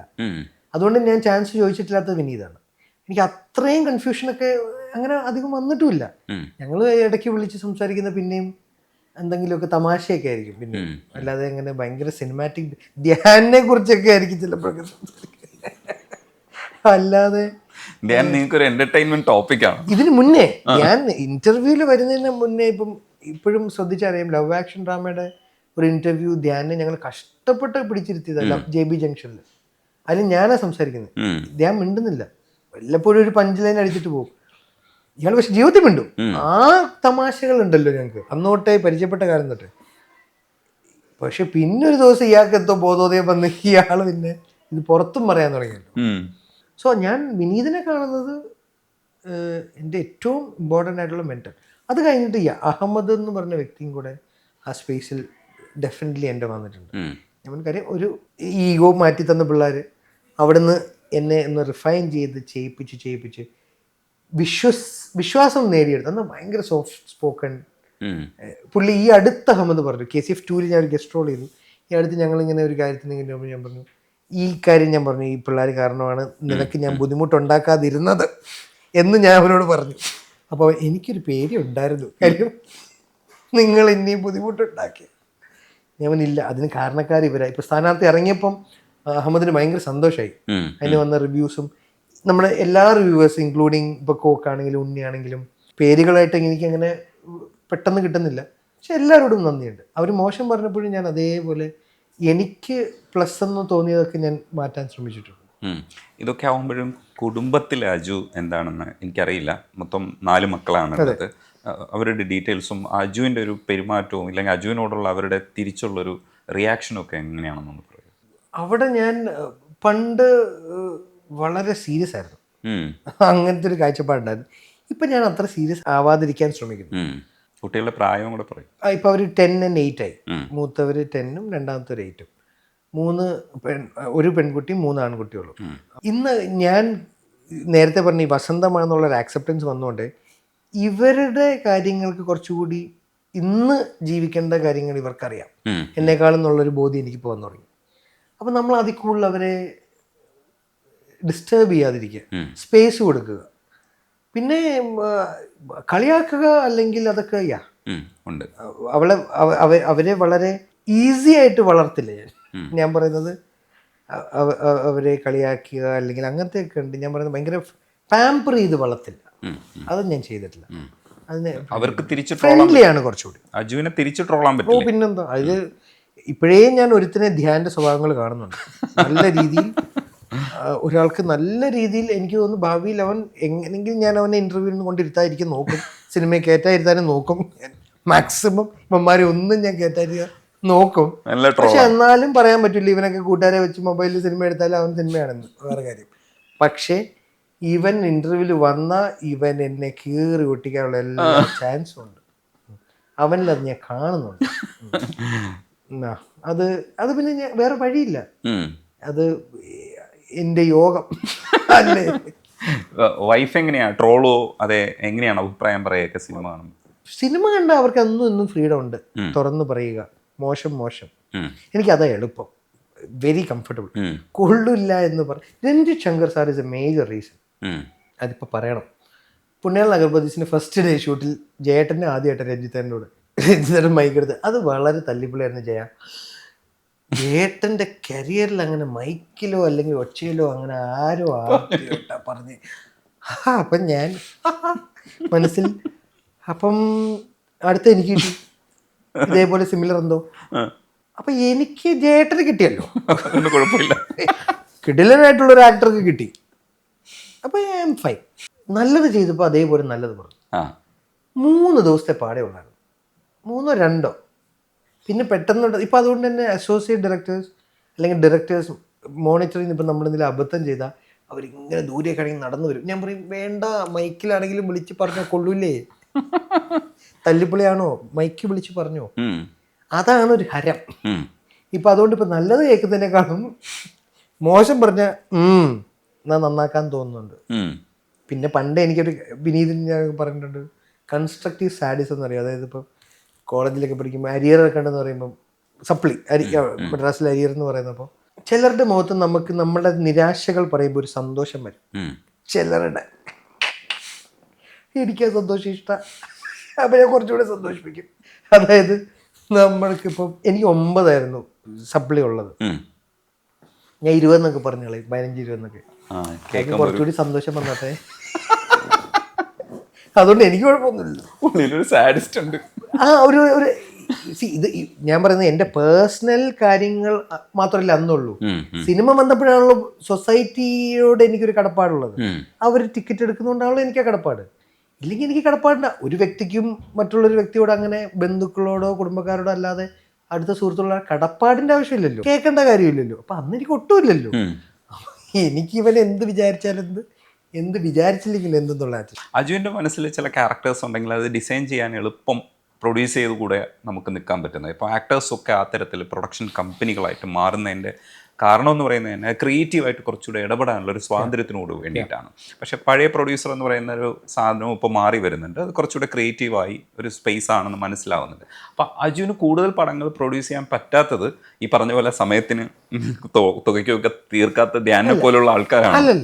ലവ് ആക്ഷൻ നമുക്ക് വളരെ ഗുണം ചെയ്ത സിനിമയാണ്. സാജൻ ബേക്കറി അന്ന് കൊമേഴ്ഷ്യലി നമുക്ക് ഗുണം ചെയ്തില്ല. സാജൻ ബേക്കറി അന്ന് കൊമേഴ്ഷ്യലി ഗുണം ചെയ്തിരുന്നെങ്കിൽ സ്ഥാനാർത്ഥി ശ്രീകുട്ടൻ ഞാനായിരുന്നു പ്രൊഡ്യൂസ് ചെയ്യേണ്ടത്. കൊമേഴ്ഷ്യലി എനിക്ക് മുടക്കുമുതൽ കിട്ടി. അത് മുടക്കുമുതൽ കിട്ടിയത് എൻ്റെ പാർട്ട്ണർ വിശാഖ് സുബ്രഹ്മണ്യത്തിൻ്റെ മെറിറ്റും ഉണ്ട്, പ്രൊഡക്റ്റിൻ്റെ മെറിറ്റ് ഉണ്ടെന്ന് കിട്ടിയില്ല. പ്രൊഡക്റ്റിൻ്റെ മെറിറ്റ് കൊണ്ടായിരുന്നെങ്കിൽ ഡെഫിനറ്റ്ലി ഞാൻ സ്ഥാനാർത്ഥി ശ്രീകുട്ടൻ അന്ന് പ്രൊഡ്യൂസ് ചെയ്യാൻ കമ്മിറ്റ് ചെയ്തു. ഞാൻ അവരോട് പറഞ്ഞത് ഫെബ്രുവരി 12 പടം ഇറങ്ങി റിസൾട്ട് നോക്കിയിട്ട് നമുക്ക് പ്രൊഡക്ഷൻ തീരുമാനിക്കാം. ഇല്ലാതെ ഞാൻ ചെയ്തില്ല. എനിക്ക് അത് ഇഷ്ടമാണ് സിനിമ. പക്ഷേ പിന്നെ ഞാൻ മനസ്സിലാക്കി ഞാൻ ശ്രദ്ധിക്കേണ്ട പ്രൈമറി ഉത്തരവാദിത്തം പ്രേക്ഷകർ ഫസ്റ്റ് എനിക്ക് നിന്നെ ഇങ്ങോട്ട് കടത്തി വിട്ടത് ഈ ജോലി എടുക്കാനാണ്, നീ അതാദ്യം ചെയ്യും എന്നിട്ടാണല്ലോ നീ വേറെ ജോലി ചെയ്യണ്ടേ. അപ്പം ഞാൻ വിചാരിച്ചു എന്നാൽ അത് ശ്രമിക്കും, നമുക്ക് കയ്യിലുള്ളത് കളയല്ലേ. സോ അതുകൊണ്ട് ഞാൻ വിചാരിച്ചു പ്രൊഡക്ഷൻ ഇപ്പം ഏതായാലും നമുക്ക് ധ്യാനും ബിസിയാണ്, വിശാഖ് മാത്രമല്ല. അപ്പം അവൻ എന്താണേലും അവൻ്റെ ഫാമിലി കമ്പനി ഉണ്ട്, മെറിലാൻഡ് ഉണ്ട്. അപ്പം വിശാഖ് കാര്യം അവനെ അഭിനയിക്കാൻ അറിയില്ല അല്ലെങ്കിൽ താല്പര്യമില്ല. അപ്പോൾ വിശാഖിൻ്റെ സിനിമകൾ ചെയ്യുന്നു, ധ്യാൻ ഞാനും പൂർണ്ണമായിട്ടും ഇപ്പോൾ ഇതിൽ കമ്മിറ്റഡാണ്. പക്ഷെ നിങ്ങൾ തുടങ്ങുന്ന സമയത്ത് ഇപ്പോൾ ഫണ്ടാസ്റ്റിക് എന്നാണ് പേര്. അപ്പോൾ അതുകൊണ്ട് തന്നെ അത്തരത്തിലുള്ള സിനിമകൾ പ്രൊഡ്യൂസ് ചെയ്യുക എന്ന് പറയുന്ന ഒരു ഫോക്കസ് അന്ന് നമ്മളൊക്കെ കണ്ടിരുന്നു. പക്ഷേ അത് കഴിഞ്ഞിട്ട് ഇപ്പോൾ ഫണ്ടില്ലാത്ത പടങ്ങളിലേക്ക് പതിയെ മാറിപ്പോയി. തിരിച്ച് ഇതിലേക്ക് നിങ്ങളുടെ കൂട്ടം തിരിച്ചു വരുമെന്ന് പ്രതീക്ഷയുണ്ട്. ഫണ്ടാസ്റ്റിക് ഉണ്ടാക്കിയത് ഒറ്റ പടത്തിന് വേണ്ടിയാണ്, ലവ് ആക്ഷൻ ഡ്രാമ. ബാക്കി 2 സംഭവിച്ചതാണ്. അതുകൊണ്ടാണ് F എന്ന് ഞാൻ ലോഗോ ഡിസൈൻ ചെയ്തത്. F കഴിഞ്ഞു, ഒറ്റെണ്ണം ഫുൾ സ്റ്റോപ്പ്. 2 സംഭവിച്ചു പോയതാ, അതിന്റെ കൂട്ടത്തിൽ കൂടെ കേറിപ്പോയതാ. ഇല്ലെങ്കിൽ ഒറ്റ സിനിമ അത് തീരുമാനിച്ചിട്ട് അതുകൊണ്ടാണ് ഞാൻ ഡോട്ട് ഇട്ട് കൊടുത്തത്. നല്ല ലോഗോ ആണ് ഡിസൈൻ ചെയ്തത്, എനിക്ക് ഇഷ്ടമാണ് ആ പേരും ലോഗോയും. ആ പേര് ഞങ്ങൾക്ക് ഭയങ്കര ഇഷ്ടമാണ്. കാര്യം പ്രൊഡക്ഷൻ ഹൗസിന് ഫണ്ടാസ്റ്റിക് എന്ന് പറയുമ്പോൾ ഒരു ഫാന്റാസ്റ്റിക് എന്നുള്ള ഫീലും ഫൺ എന്നുള്ള ഇതുകൊണ്ട് നല്ല ലോഗോ ഷാനൊക്കെ ചെയ്ത് തന്നതും. പക്ഷേ അതിലൊന്നും ഇമോഷണലി ഞാൻ അങ്ങനെ കണക്റ്റഡ് അല്ല, മെറ്റീരിയലിസ്റ്റിക്കലി ഞാൻ ഇമോഷണലി കണക്റ്റഡ് അല്ല. ഇപ്പം ചിലർക്ക് വണ്ടി, മൊബൈൽ, ഞാൻ with all respect to all car അല്ലെങ്കിൽ വണ്ടി ലവേഴ്സ്, നമുക്കത് ഭയങ്കര കെയർഫുള്ളായിട്ട് കൊണ്ടുപോകും. നമ്മളതിൻ്റെ കസ്റ്റോഡിയനോ കെയർ ടേക്കറോ മാറുക. നമ്മൾ കാശ് കൊടുത്ത് ഒരു കാര്യം നമ്മുടെ കംഫർട്ടിന് വാങ്ങിയിട്ട് നമ്മൾ അതിനെ നോക്കിക്കൊണ്ട് നടക്കുക എന്ന് പറയുന്നത് ഭയങ്കര പാടുള്ള കാര്യമാണല്ലോ. അപ്പം അതുകൊണ്ട് തന്നെ മെറ്റീരിയലിസ്റ്റിക്കലി ഞാൻ അങ്ങനെ ഒന്നിനോടും കണക്റ്റ് വെക്കാറില്ല. ഭക്ഷണം മാത്രമുള്ള ആ ഒരു കാര്യത്തിൽ ഇച്ചിരി കൈവിട്ട് പോകുന്നു. ഇപ്പോഴും കൺട്രോൾഡ് അല്ല ഫുഡ് അല്ല. ഈ ഫോഴ്സ്ഫുള്ളി കൺട്രോൾ ചെയ്യുന്ന തീരുമാനം ഞാൻ കുറേ എടുത്തു. ഇപ്പം അങ്ങനെ നോക്കുകയാണെങ്കിൽ അത് ഓരോ സിനിമയ്ക്ക് ഗുണം ചെയ്തിട്ടുണ്ട്, ഇല്ല ഞാൻ പറയുന്നില്ല. ഇപ്പം ലവ് ആക്ഷൻ ഡ്രാമയ്ക്ക് വേണ്ടി ഞാൻ ധ്യാൻ എന്നെ വിളിച്ച് നല്ല വഴക്ക് പറഞ്ഞു. ആദ്യവും അവസാനമായിട്ട് അവൻ എന്നെ വഴക്കും തെറിയും പറഞ്ഞേക്കുന്ന താൻ്റെ തടി എന്ന് പറഞ്ഞിട്ട് കൊന്നെ. അന്ന് പോയി ഞാനൊന്ന് മെലിഞ്ഞു, അത് ആ സിനിമയ്ക്ക് ഗുണം ചെയ്തു. പിന്നെ സാജൻ മേഖലയിൽ ചന്തു പറഞ്ഞു ഞാൻ മെലിഞ്ഞു. കേരള ക്രൈം ഫയൽസിന് മെലിഞ്ഞു, അഹമ്മദ് പറഞ്ഞുകൊണ്ട്. ഇതിന് മുന്നേ തട്ടത്തിൻ പറയത്തിന് മെലിഞ്ഞു. പക്ഷേ അത് മെയിൻറ്റെയിൻ ചെയ്യാൻ എനിക്ക് ആ ജോലി കഴിയുമ്പം ആ റോള് ചെയ്ത് കഴിഞ്ഞല്ലോ, ഇനിയും തിരിച്ച് വണ്ണം വെച്ചാലല്ലേ മിന്നൽ മുരളി ചെയ്യാൻ പറ്റുള്ളൂ എന്നുള്ളൊരു കാഴ്ചപ്പാട് എനിക്ക് എവിടെയോ ഉണ്ട്. അല്ലെങ്കിൽ ഒരു ഫീനിക്സോ അല്ലെങ്കിൽ ഇപ്പോഴത്തെ സ്ഥാനാർത്ഥിക്കൊക്കെ ഒരാളൊരു നോർമൽ ലുക്കിംഗ് പേഴ്സൺ ആയിരിക്കണമല്ലോ എന്നുള്ള ഒരു ലേസി എസ്കേപ്പിസോ ആണത്, അറിയാം. പക്ഷെ ഞാൻ അതിൽ നിന്ന് ഇപ്പോഴും മോചിതനായിട്ടില്ല. ഈ ഫീനിക്സ് ചെയ്തിട്ട് ഫീനിക്സ് കണ്ടോ? അജുവിന് പ്രേതപടങ്ങൾ ഇഷ്ടമില്ലെന്നാണ്. ഇല്ല, ഫീനിക്സ് കണ്ടു, കുഴപ്പമില്ല. അത്രയും നമുക്കറിയാലോ അതൊക്കെ. പ്രേതപടമല്ല ഞാൻ കാണാറില്ല. ശരിക്കും ഇപ്പോഴും പ്രേതത്തിന് പേടിയുണ്ട്? പണ്ടില്ലായിരുന്നു. എനിക്കും ധ്യാനം ഒരു എൻകൗണ്ടർ നടന്നിരുന്നു. ഞാനത് പറഞ്ഞു, ഒരു ഹോട്ടലിൽ താമസിക്കുമ്പോൾ സച്ചിൻ സിനിമ ചെയ്യുമ്പം ഞങ്ങൾക്കത് എൻകൗണ്ടർ ചെയ്തപ്പം ഒരു ഇത് വന്നു. അപ്പം ഞാൻ പിന്നെ എന്നോട് ഒരൊറ്റ ചോദ്യം ധ്യാൻ ചോദിച്ചതാണ് എൻ്റെ തിരിച്ചറിവ്. സദാ അവൻ വിളിക്കുന്നത് അപ്പം സദാ എല്ലാ സിനിമയിലും കാണാറില്ല, ഈ ധൈര്യം കാണിച്ചു പോകുന്ന ആദ്യം പോകുന്ന ചെറുക്കനാണ് ചത്തു പോകുന്നത്. അപ്പം ഞാൻ ശരിയാ, സിനിമയിൽ പ്രേത സിനിമ തുടങ്ങിയ കാലം തൊട്ടേ ആദ്യം ഷോ കാണിച്ച് പോകുന്നവനാ ഫസ്റ്റ് ചത്തു പോകുന്നത്. അതുകൊണ്ട് ഞാൻ ആ ആവേശം കളഞ്ഞു. ഞാൻ വേണ്ട സദാ, അതെന്തിലാട്ടെ, നമുക്ക് റിസ്ക് അല്ല. ഞങ്ങൾ വേറെ ഹോട്ടലിൽ താമസം മാറി. എന്തിനാ വെറുതെ ആ ഹോട്ടൽ പേര് പറയുന്നത് മോശം, അതുകൊണ്ട് പറയുന്നില്ല. ഈ പ്രേതപേടിയുള്ള അജു ശരിക്കും ആദിയെ പോലൊരു മെന്റലിസ്റ്റിന്റെ കൂടെയൊക്കെ ഷോ ഒക്കെ ചെയ്തിട്ടുണ്ട്. ആദിയോട് ചോദിച്ചിട്ടില്ല ഇതെന്താണ് പ്രേതം എന്നൊക്കെ ചോദിച്ച് മനസ്സിലാക്കാൻ ശ്രമിച്ചിട്ടുണ്ടോ? എനിക്ക് ഭയങ്കര ഇൻട്രസ്റ്റ് ഉള്ള ടോപ്പിക് അല്ലത്. ഞാൻ പറഞ്ഞില്ലേ, ഇത് ഇൻട്രസ്റ്റ് ആയാലുള്ള പ്രശ്നം നമ്മൾ ഇതിലോട്ട് കൂടുതൽ കിടക്കും. എന്നിട്ട് ഞാൻ ഫസ്റ്റ് ചത്തുപോയാലോ? ഇപ്പൊ ഞാൻ അതിൽ 2 കാര്യങ്ങൾ ചിലപ്പോൾ എനിക്കറിയാത്തൊരു കാര്യമാണ്, അതുണ്ടാവാം. Energy can neither be created not destroyed എന്ന് ആണ് സയൻസ്. ഒരു എനർജിയാണ് നമ്മളുടെ ഉള്ളിൽ നമ്മളെ പ്രവർത്തിപ്പിക്കുന്നതെന്നുള്ളതും സയൻസ്. അത് ഇന്ന് വരെ സയൻസിന് ഡിപിക്റ്റ് ചെയ്യാൻ പറ്റിയിട്ടില്ല. ആ എനർജി കാണാനോ മെഷർ ചെയ്യാനോ പറ്റിയിട്ടില്ല. ആ എനർജി നഷ്ടപ്പെടുമ്പോൾ മനുഷ്യൻ്റെ ആയുസ് തീരുന്നു. ആ എനർജി എവിടെ പോകുന്നു എന്നും കൃത്യമായിട്ട് എനിക്കൊരു ഉത്തരം ഇന്ന് വരെ സയൻസ് ഇന്നും തന്നിട്ടില്ല. ഉണ്ടോ അവർ പരീക്ഷണങ്ങളും വാഗ്വാദങ്ങളും അല്ലേ ഓരോ തിയറംസും ഉണ്ടാവാം. പക്ഷെ വ്യക്തമായ ഭൂരിപക്ഷം അംഗീകരിച്ച ഒരു തിയറി ഉണ്ടോയെന്ന് എനിക്ക് സംശയമുണ്ട്. അപ്പോൾ ആ എനർജി എവിടെയോ അൺഡിസ്ട്രോയിഡ് ആയിട്ടുണ്ട്. അതാണല്ലോ അനൂപേട്ടന്റെ പകൽ നക്ഷത്രത്തിലെ ചോദ്യം. ഇതൊക്കെ പ്രേത സിനിമ എഴുതാൻ കൊള്ളാം. പ്രേതത്തിനെ സ്ഥാപിക്കാൻ ഇത് പോരാ ആണല്ലേ? അതെ, പ്രേത സിനിമ എഴുതാൻ ഓക്കെയാണ്. അനൂപേട്ടന്റെ ചോദ്യം അതാണ്, ഈ ഭൂമി ആരുടെയാണ്? മരിച്ചവരുടെ ആണോ ജീവിച്ചിരിക്കുന്നവരുടെ ആണോ? ജീവിച്ചിരിക്കുന്നവരുടെയാണ്. എനിക്ക് അറിയില്ല, ഞങ്ങൾക്കൊക്കെ അറിയാം. അപ്പോൾ ഇനി ഒരിക്കലും അതിന് വിശ്വസിക്കില്ല. ബിക്കോസ് ഇപ്പൊ എയ്ത്തിസം പറയുന്ന ഞാൻ കുറേ കണ്ടിട്ടുണ്ട്. ഞാൻ പ്യുവർ വിശ്വാസിയാണ്. എയ്ത്തിസം പറയുന്ന ആളുകളൊക്കെ കണ്ടിട്ടുണ്ട്. അവർ പറയുന്ന ഇതൊക്കെ സംഭവിച്ചു ഇതിനൊക്കെ സയൻസ് പറയുന്നു. ഇത് ഉണ്ടാക്കാൻ ഒരിക്കലും പറ്റില്ല സയൻസ് വെച്ച്. ഇത് സംതിങ് അവിടെ ഉള്ള കാര്യം ലൈറ്റ് അടിച്ച് കാണിക്കുന്നതാണ് ഇവർ ചെയ്യുന്നത്. അത് അവിടെ ഉണ്ടായതിനെ കുറിച്ചാണ് ഇവിടെ ആക്ച്വൽ ചർച്ച. പിന്നെ അതൊരു ഡിബേറ്റാണ്. എനിക്കും ചേട്ടൻ്റെ ഐഡിയോളജി അറിയാം. ഡിബേറ്റ് നെവർ എൻഡിങ് ഡിബേറ്റ് ആയിരിക്കും. അല്ല, പ്രേതം ഇല്ല, അത് പോട്ടെ, അതിന് ഡിബേറ്റബിൾ ഒന്നും അല്ല, അത് ഡിബേറ്റബിൾ സബ്ജക്റ്റ്. പ്രേതം എന്നുള്ള വാക്ക് അല്ല ഞാൻ പറയുന്നത്. ഞാൻ യൂസ് ചെയ്തത് ഒരു എനർജി ആണോ മനുഷ്യൻ്റെ ഉള്ളിൽ? സയൻസിൽ നമ്മളെ നിലനിർത്തുന്നത് ഒരു എനർജി ഉണ്ടോ? അതുണ്ടോ? ബീറ്റ് ചെയ്യുക അല്ലെങ്കിൽ നമ്മുടെ ബ്ലഡ് പമ്പ് ചെയ്യുക എന്നൊക്കെ സംഭവിക്കുന്നത് ഒരു ബാറ്ററിയിൽ നിന്നാണോ? ആ എനർജി ഐസക് ന്യൂട്ടന്റെ 3rd ലോ പ്രകാരം എവിടെ പോകുന്നു? അത് ഉണ്ടാക്കാനും പറ്റും. സയൻസാണ് ഞാൻ പറയുന്നത്. സർ ഐസക് ന്യൂട്ടനെയാണ് ഞാൻ കോട്ട് ചെയ്യുന്നത്. കുറച്ച് ബുദ്ധിമുട്ടാണ്. നമുക്ക് തൽക്കാലം വേറെ എപ്പിസോഡിലേക്ക് മാറ്റി വയ്ക്കാം. ഒരു കാര്യം കൂടെ ചോദിക്കാം. ഇതിലേക്ക് മാറുമ്പോൾ, അതായത് സ്വഭാവം കുറച്ചൊക്കെ മാറുകയും ഈ പറയുന്ന കുറച്ച് നല്ല സ്വഭാവങ്ങളിലേക്ക് വന്നു എന്നൊക്കെ വിശ്വസിക്കുന്നുണ്ട്. അത് നല്ല സ്വഭാവമാണെന്ന് എനിക്ക് അറിഞ്ഞൂടാ. മാറ്റം വന്നു. ഈ പറയുന്ന മാറ്റം വരുന്ന സമയത്ത് ഈ ആത്മീയത എന്ന് പറയുന്ന ഏരിയയിലൊക്കെ മാറ്റം വന്നിട്ടുണ്ടോ? ഇല്ല, അന്നും ഇന്നും ഒരേപോലെ തന്നെയാണ്. ഞാൻ വിശ്വാസിയാണ്, ഈശ്വര വിശ്വാസിയാണ്, ദൈവവിശ്വാസിയാണ്, ഞാൻ ക്രിസ്ത്യാനിയാണ്. പക്ഷേ എൻ്റെ വിശ്വാസം ഇവിടുത്തെ സഭകളുടെ അടിസ്ഥാനമായ വിശ്വാസമല്ല. Nobody can dictate or order. ഞാൻ പ്രാർത്ഥിക്കേണ്ടതോ വിശ്വസിക്കേണ്ടോ രീതി എന്ന് ഞാൻ വിശ്വസിക്കുന്നു. മനസ്സിലായി. സ്ഥലം, സമയം, രീതി എല്ലാം എൻ്റെയാണ്. പ്രെയർ എന്ന് പറയുന്നത് ഞാൻ വിശ്വസിക്കുന്നത് കമ്മ്യൂണിക്കേഷൻ ആണല്ലോ. എൻ്റെ അറിവില്ലായ്മയും വിവരമില്ലായ്മയിലുള്ള മണ്ടത്തരങ്ങളും ഞാൻ കമ്മ്യൂണിക്കേറ്റ് ചെയ്യും. ഒരു കുട്ടി മാതാപിതാക്കളോട് എങ്ങനെയാണ് എന്നുള്ളതാണ് എൻ്റെ വിശ്വാസം. ചിലപ്പോൾ ഞാൻ കുറ്റവും പറയും. അതെൻ്റെ സൗകര്യം ആയിട്ട് ഞാൻ കാണും. അതെ, വളരെ മണ്ടത്തരമായിട്ട് കാണുന്നവരും ഉണ്ടാവും. അല്ല, ആത്മനിഷ്ഠമാണ് അത്തരം കാര്യങ്ങൾ. അതൊരാളുടെ പേഴ്സണൽ. സിനിമ ഈസ് ഒൺലി ആ ഒരു എൻറ്റിറ്റി. ഞാൻ മറ്റുള്ളവരുടെ ഒപ്പീനിയൻസിന് വിട്ടുകൊടുക്കുന്നു, കേൾവിക്കാരനാവുന്നു. കാര്യം അതിന് ഞാൻ 150 രൂപ അല്ലെങ്കിൽ 200 രൂപ അവർ മുടക്കുന്നതിന് ഞാൻ വില കൊടുക്കുന്നുണ്ട്. അല്ലാതെ ഒരു കാര്യവും ഞാൻ പറഞ്ഞാൽ കേൾക്കുന്ന കുട്ടിയല്ല, നല്ല കുട്ടിയല്ല. അല്ല.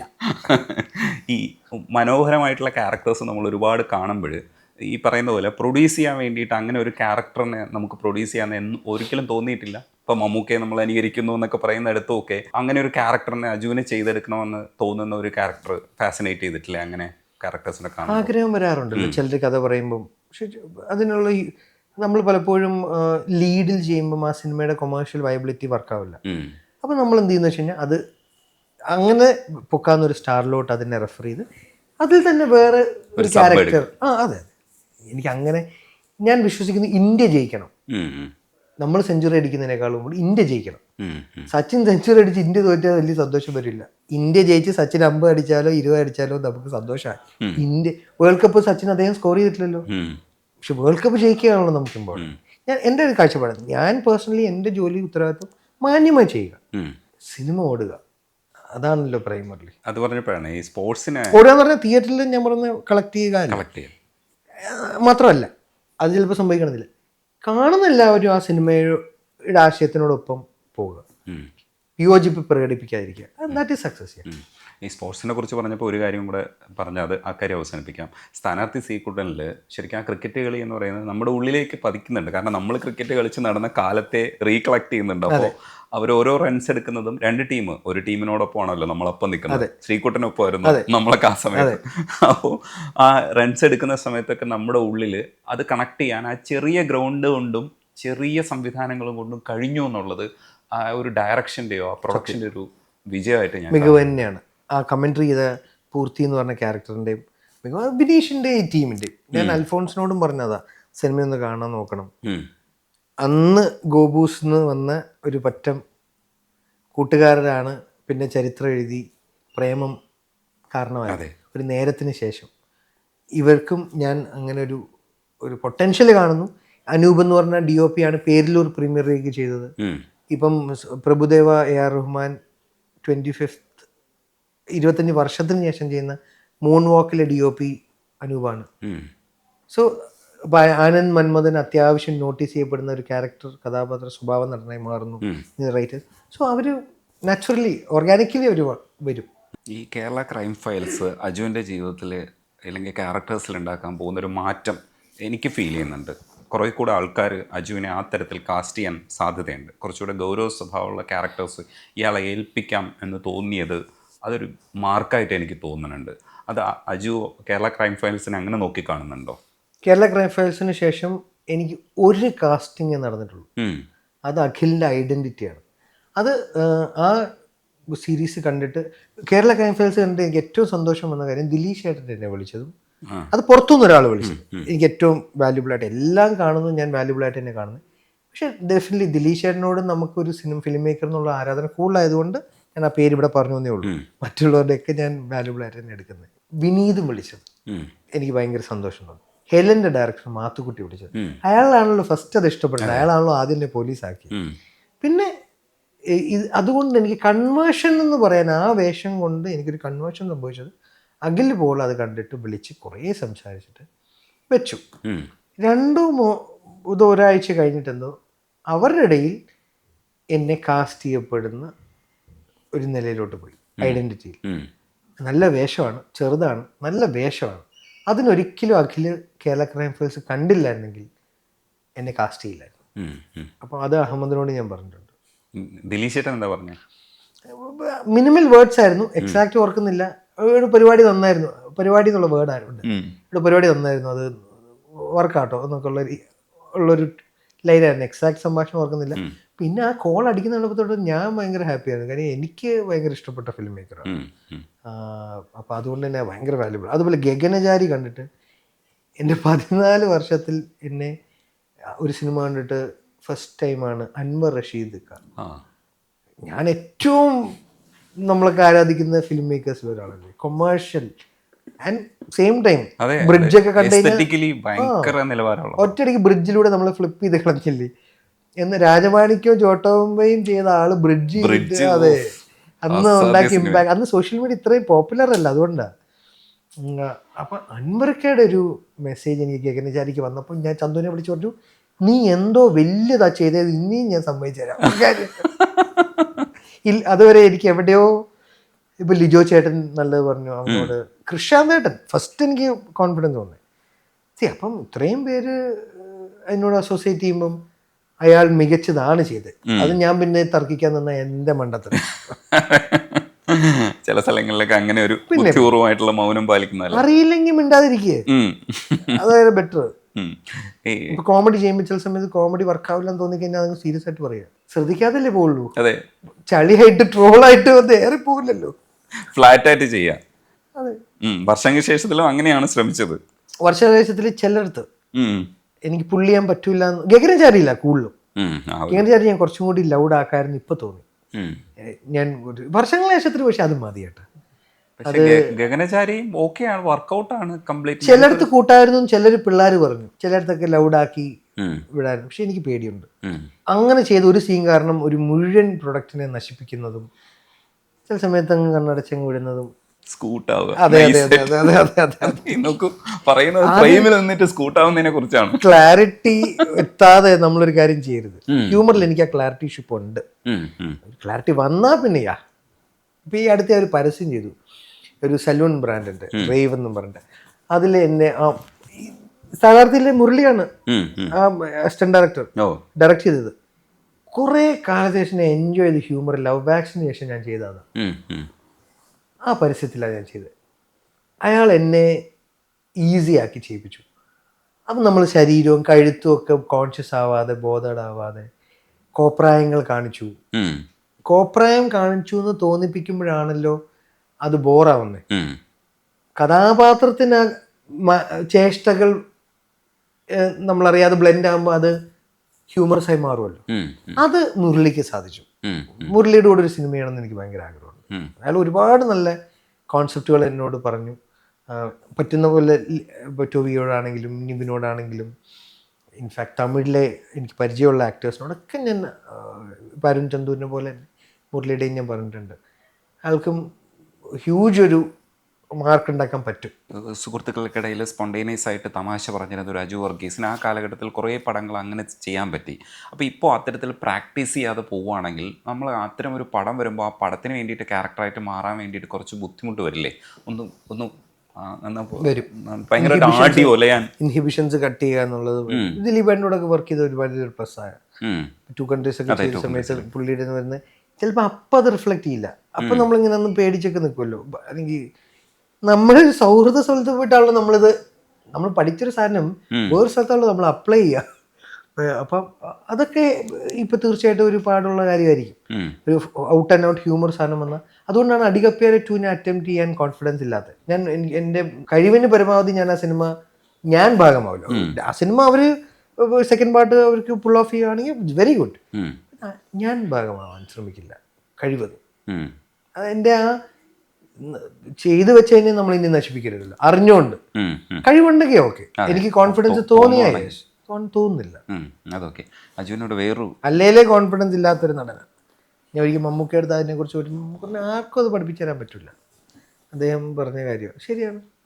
ഉള്ളിൽ നിന്ന് എനിക്കത് ഒരിക്കലും വരാത്ത കാര്യം അല്ല. ഒരുപക്ഷെ അതായിരിക്കും അജുവിന്റെ കോൺഫിഡൻസ്, ഈ ഭയത്തോടു കൂടി സമീപിക്കുന്നത്. അതുകൊണ്ട് ശ്രദ്ധിക്കും നമ്മൾ. അജു എൻ്റെ ഇൻ്റർവ്യൂസ് ഒക്കെ കാണുന്ന ഒരാളാണ് അജു എന്ന് എനിക്കറിയാം. അജു എന്നെ കുറിച്ചൊരു കമന്റ് പറഞ്ഞ ട്രോൾ ചെയ്യാലും എനിക്ക് കുഴപ്പമില്ല, ചുമ്മാ ചോദിക്കുക. അതിനകത്തൊരു ഒരു കമന്റ് പറഞ്ഞാൽ എങ്ങനെയായിരിക്കും അജു പറയുക? അല്ലല്ല, എനിക്ക് ഇന്റർവ്യൂവറിന്റെ ഏറ്റവും വലിയ ക്വാളിറ്റി ആയിട്ട് ഞാൻ ട്രോളാനാണ് ഞാൻ പറഞ്ഞത്. അല്ല, ക്വാളിറ്റി ആയിട്ട് ഞാൻ കാണുന്ന ഒരു കാര്യം, വ്യക്തമായ ചോദ്യങ്ങളെ നമുക്ക് ഉത്തരങ്ങളിലോട്ട് എത്തിക്കാൻ പറ്റുള്ളൂ. വ്യക്തമായ ചോദ്യം ചോദിക്കണമെങ്കിൽ ഇന്റർവ്യൂ ചെയ്യുന്ന വ്യക്തിക്ക് എന്തിനെക്കുറിച്ച് ആരെയാണ് ഇന്റർവ്യൂ ചെയ്യുന്നതിന് അയാളുടെ മേഖലയും അയാളെയും കുറിച്ചൊക്കെ ഐഡിയ വേണമല്ലോ, ഒരു ഹോംവർക്ക് വേണമല്ലോ. അപ്പം അതെപ്പോഴും ചേട്ടനിലുണ്ട്. അപ്പോൾ ചേട്ടൻ്റെ പഴയ കാലത്തെ ഇൻ്റർവ്യൂസിൽ ചേട്ടൻ്റെ ആ കോൺഫിഡൻസും ഒക്കെ കാണുന്ന പ്രേക്ഷകരെ ഞങ്ങൾക്ക് ഇഷ്ടമായിരുന്നു. ഇൻ്റർവ്യൂവിന് ഇപ്പോൾ കരൺ താപ്പറിൻ്റെ ഇൻ്റർവ്യൂ അല്ലേ, നമുക്ക് ഇഷ്ടമാണ്. കരൺ താപ്പറിന് ഒടുക്കത്തെ ആറ്റിറ്റ്യൂഡാണ്, പക്ഷേ കരൺ താപ്പറിൻ്റെ ഇൻ്റർവ്യൂ ഇഷ്ടമാണ് എനിക്ക്. സിമി ഗേർവാളിൻ്റെ ഇൻ്റർവ്യൂ നമുക്കിഷ്ടമാണ്. അതിൽ നിന്ന് മാറി ഈ അടുത്ത ചേട്ടൻ്റെ ഇൻ്റർവ്യൂവിൽ ബോഡി ലാംഗ്വേജിലുള്ള മാറ്റം എനിക്ക് ട്രോൾ ചെയ്യാൻ തോന്നിയിട്ടുണ്ട്. അതിൻ്റെ ഭാഗമായിട്ടാണ് ഞാൻ ഈ കലാജിയോ പൊളിറ്റിക്കൽ സ്റ്റേറ്റ്മെൻ്റ് അല്ലേ എന്ന് പറഞ്ഞത്. സോ അത് എനിക്ക് തോന്നുന്നു ഒരു പരിധിവരെ കൊമേഴ്ഷ്യൽ സ്വഭാവവും വരുമ്പോൾ നമുക്ക് ചെയ്യേണ്ടി വരുന്നതാവാം അല്ലേ. ചേട്ടൻ ഏത് മീഡിയ റെപ്രസെൻ്റ് ചെയ്യുന്നേ അതിൻ്റെ പോളിസിയുടെ ഭാഗമാകാം. പക്ഷെ എനിക്ക് ബോഡി ലാംഗ്വേജ് പഴയതാണ് ഇഷ്ടം. ഇപ്പൊ ശരത് സാറിനെയൊക്കെ ഇന്റർവ്യൂ ചെയ്തൊക്കെ എൻ്റെ ഫേവറേറ്റ് ഇന്റർവ്യൂസ്. കാര്യം നമുക്ക് പുള്ളിയെ ഇഷ്ടമാണ് as a music director and musician. വ്യക്തിപരമായിട്ടും എനിക്ക് അദ്ദേഹത്തെ ഇന്ററാക്ട് ചെയ്ത് കുറച്ച് സമയം കൊണ്ട് ഫാനായി പോയ ആളാണ്. പുള്ളി ചിരിപ്പിച്ചാൽ ചിരിക്കാതിരിക്കാൻ എനിക്ക് പറ്റില്ല. അല്ല, പുള്ളിയുടെ ഭയങ്കര അല്ലല്ല, പുള്ളിയുടെ ഞാൻ മനസ്സിലായി. ചില ഇന്റർവ്യൂസിലൊക്കെ ചേട്ടൻ നല്ല ആറ്റിറ്റ്യൂഡിൽ തന്നെ ഇരുന്നോ എന്ന് തന്നെ തോന്നിപ്പോകും. പഴയ ആറ്റിറ്റ്യൂഡ് പിടിക്കും. ആ ആറ്റിറ്റ്യൂഡ് ആ പടി അങ്ങനെയില്ല, അതാണ് കുറച്ച് ഫേക്ക് എന്ന് എനിക്ക് തോന്നുന്നു. ഇത് കുറച്ചുകൂടെ ജെന്യുവൻ ആണോ? ഓ, അതായിരുന്നു മനസ്സിൽ. പക്ഷെ അത് ഭയങ്കരമായിട്ട് ഇണങ്ങി ഈ ചേട്ടൻ്റെ രൂപത്തിനും ചോദ്യങ്ങളുടെ വ്യക്തതയ്ക്കും. ആ ആറ്റിറ്റ്യൂഡ് കറക്റ്റ് ആയിരുന്നു. ഇത് ചിലപ്പോൾ ചോദ്യങ്ങളുടെ വ്യക്തതയെ ഡൈല്യൂട്ട് ചെയ്തായിട്ട് തോന്നി. ജെന്യുമിനിറ്റി ഓഫ് ദി ക്വസ്റ്റ്യന് ആ സീരിയസ്നെസ് നല്ലായിരുന്നു. എന്റെ അഭിപ്രായം കേട്ടോ. എന്റെ കൂടെ കുറച്ച് ഇതേപോലെ ഇപ്പോഴത്തെ ട്രെൻഡാന്ന് എന്നെ ബോധിപ്പിക്കാൻ നടക്കുന്ന കുറെ പിള്ളേർ അവരുടെയും കൂടെ എന്നെ ബോധിപ്പിക്കല്ല, എന്നെ മനസ്സിലാക്കി. മനസ്സിലാക്കി തരുമെന്ന് ഞാൻ വിശ്വസിക്കുന്നു. ഉം, ഉം. എന്തായാലും പടങ്ങളുമായിട്ട് മുന്നോട്ട് പോവുക. Thank you. ഇടയ്ക്കിടയ്ക്ക് കോമഡി പടങ്ങൾ മിസ് ചെയ്യരുത് എന്നാണ്. ഇല്ല, ഹലോ മമ്മി ഇപ്പൊ അതുകൊണ്ടാണ് ചെയ്തത്. ഞാൻ അത് എനിക്ക് കാണാൻ പറ്റിയില്ല. ഒറ്റയടിക്ക് അതുകൊണ്ടാണ് ഞാൻ ചെയ്തത്. ആ പരസ്യം ഞാൻ അതുകൊണ്ടാണ് ചെയ്തത്. മുരളി എന്നോട് ഈ പരസ്യം പിച്ച് ചെയ്ത് റേവ് സലൂണിന്റെ ആ പരസ്യം ഞാൻ പിച്ച് ചെയ്ത ഒറ്റ കാരണം ഞാൻ ചെയ്യാൻ ഇമ്മീഡിയറ്റ്ലി യെസ് പറഞ്ഞ ആ സബ്ജക്റ്റാണ്. മഞ്ഞുമേൽ ബോയ്സിനെയും ബ്രഹ്മയുഗത്തിനെയും പ്രേമലുവിനെയും ഒരേപോലെ അയാള് ഒരു സ്ക്രിപ്റ്റിൽ ഇൻകോപ്പറേറ്റ് ചെയ്ത് കാണിച്ചു. അടിപൊളി. അപ്പോൾ അങ്ങനെയുള്ള പടങ്ങളും കൂടെ വരട്ടെ. പിന്നെ സീരിയസ് ആയിട്ടുള്ള വേഷങ്ങളും വേണം. പിന്നെ സ്വന്തം മനസ്സിലിരിക്കുന്ന ഏതെങ്കിലും കഥാപാത്രത്തെ പ്രൊഡ്യൂസ് ചെയ്യാനുള്ളൊരു തീരുമാനവും കൂടെ എടുക്കണം. അതിൻ്റെ ആഗ്രഹങ്ങൾ പ്രൊഡ്യൂസ് ചെയ്യാനല്ല, അല്ലെങ്കിൽ നമുക്ക് ഇഷ്ടം ആഗ്രഹം പ്രകടിപ്പിച്ച പ്രൊഡ്യൂസേഴ്സ് ഉണ്ടാവുമല്ലോ. നമ്മളുടെ കുഞ്ഞ് സിനിമയ്ക്ക് ചെറിയ ബഡ്ജറ്റിൽ അവരിൽ എത്തിക്കാനെങ്കിലും ഞാൻ ശ്രമിക്കുന്നുണ്ട്. അത് പണ്ടും ഉണ്ട്. അല്ലെങ്കിൽ ആ സിനിമ ഇപ്പം ജിയോ ചേട്ടനോട് ചോദിച്ചാൽ അറിയാം, കിലോമീറ്റേഴ്സ് ജിയോ ചേട്ടൻ ആദ്യം പറഞ്ഞത് എന്നോടാണ്. അപ്പോൾ എനിക്ക് ഒട്ടും ലീഡ് ചെയ്യാൻ താല്പര്യമില്ലാത്ത വ്യക്തിയാണ്. അപ്പം ഞാൻ പറഞ്ഞു, വളരെ സുന്ദരനായ, വളരെ ഹൈറ്റുള്ള, നല്ല ബോഡി ഒരാളുണ്ട്. ഇപ്പോൾ അയാളുടെ അടുത്ത് ജിയോ ചേട്ടൻ ഈ അടുത്ത് KCF 2 അഭിനയിക്കാൻ വന്നപ്പോൾ ജിയോ ചേട്ടൻ പറഞ്ഞു, ജിയോ ചേട്ടൻ എന്നിട്ട് പറഞ്ഞു ടോബി എടുത്ത് പോയിട്ട് ആ സിനിമയായി. അപ്പോൾ അത് അല്ല, റിസപ്ഷനിസ്റ്റിന് വേഷം ഞാൻ ചെയ്യാന്ന് പറഞ്ഞു. എനിക്കൊന്നും അത് ചെയ്തപ്പോൾ പിന്നെ അത് ബേസിൽ ചെയ്തെന്നു. എന്തായാലും പുതിയ കുറേ പടങ്ങൾ വരട്ടെ. സംസാരിക്കാൻ വളരെ നന്ദിയുണ്ട്. ഞാൻ വളരെ ഹാപ്പിയാണ്. താങ്കളോട് ഇപ്പോൾ ഒരു ഇന്റർവ്യൂ ഞാൻ ആഗ്രഹിച്ചിരുന്നു. കാര്യം ചോദ്യങ്ങളുടെ വ്യക്തത കാരണം. അപ്പോൾ അത് ഞാനും വളരെ സന്തോഷമാണ്. Thank you.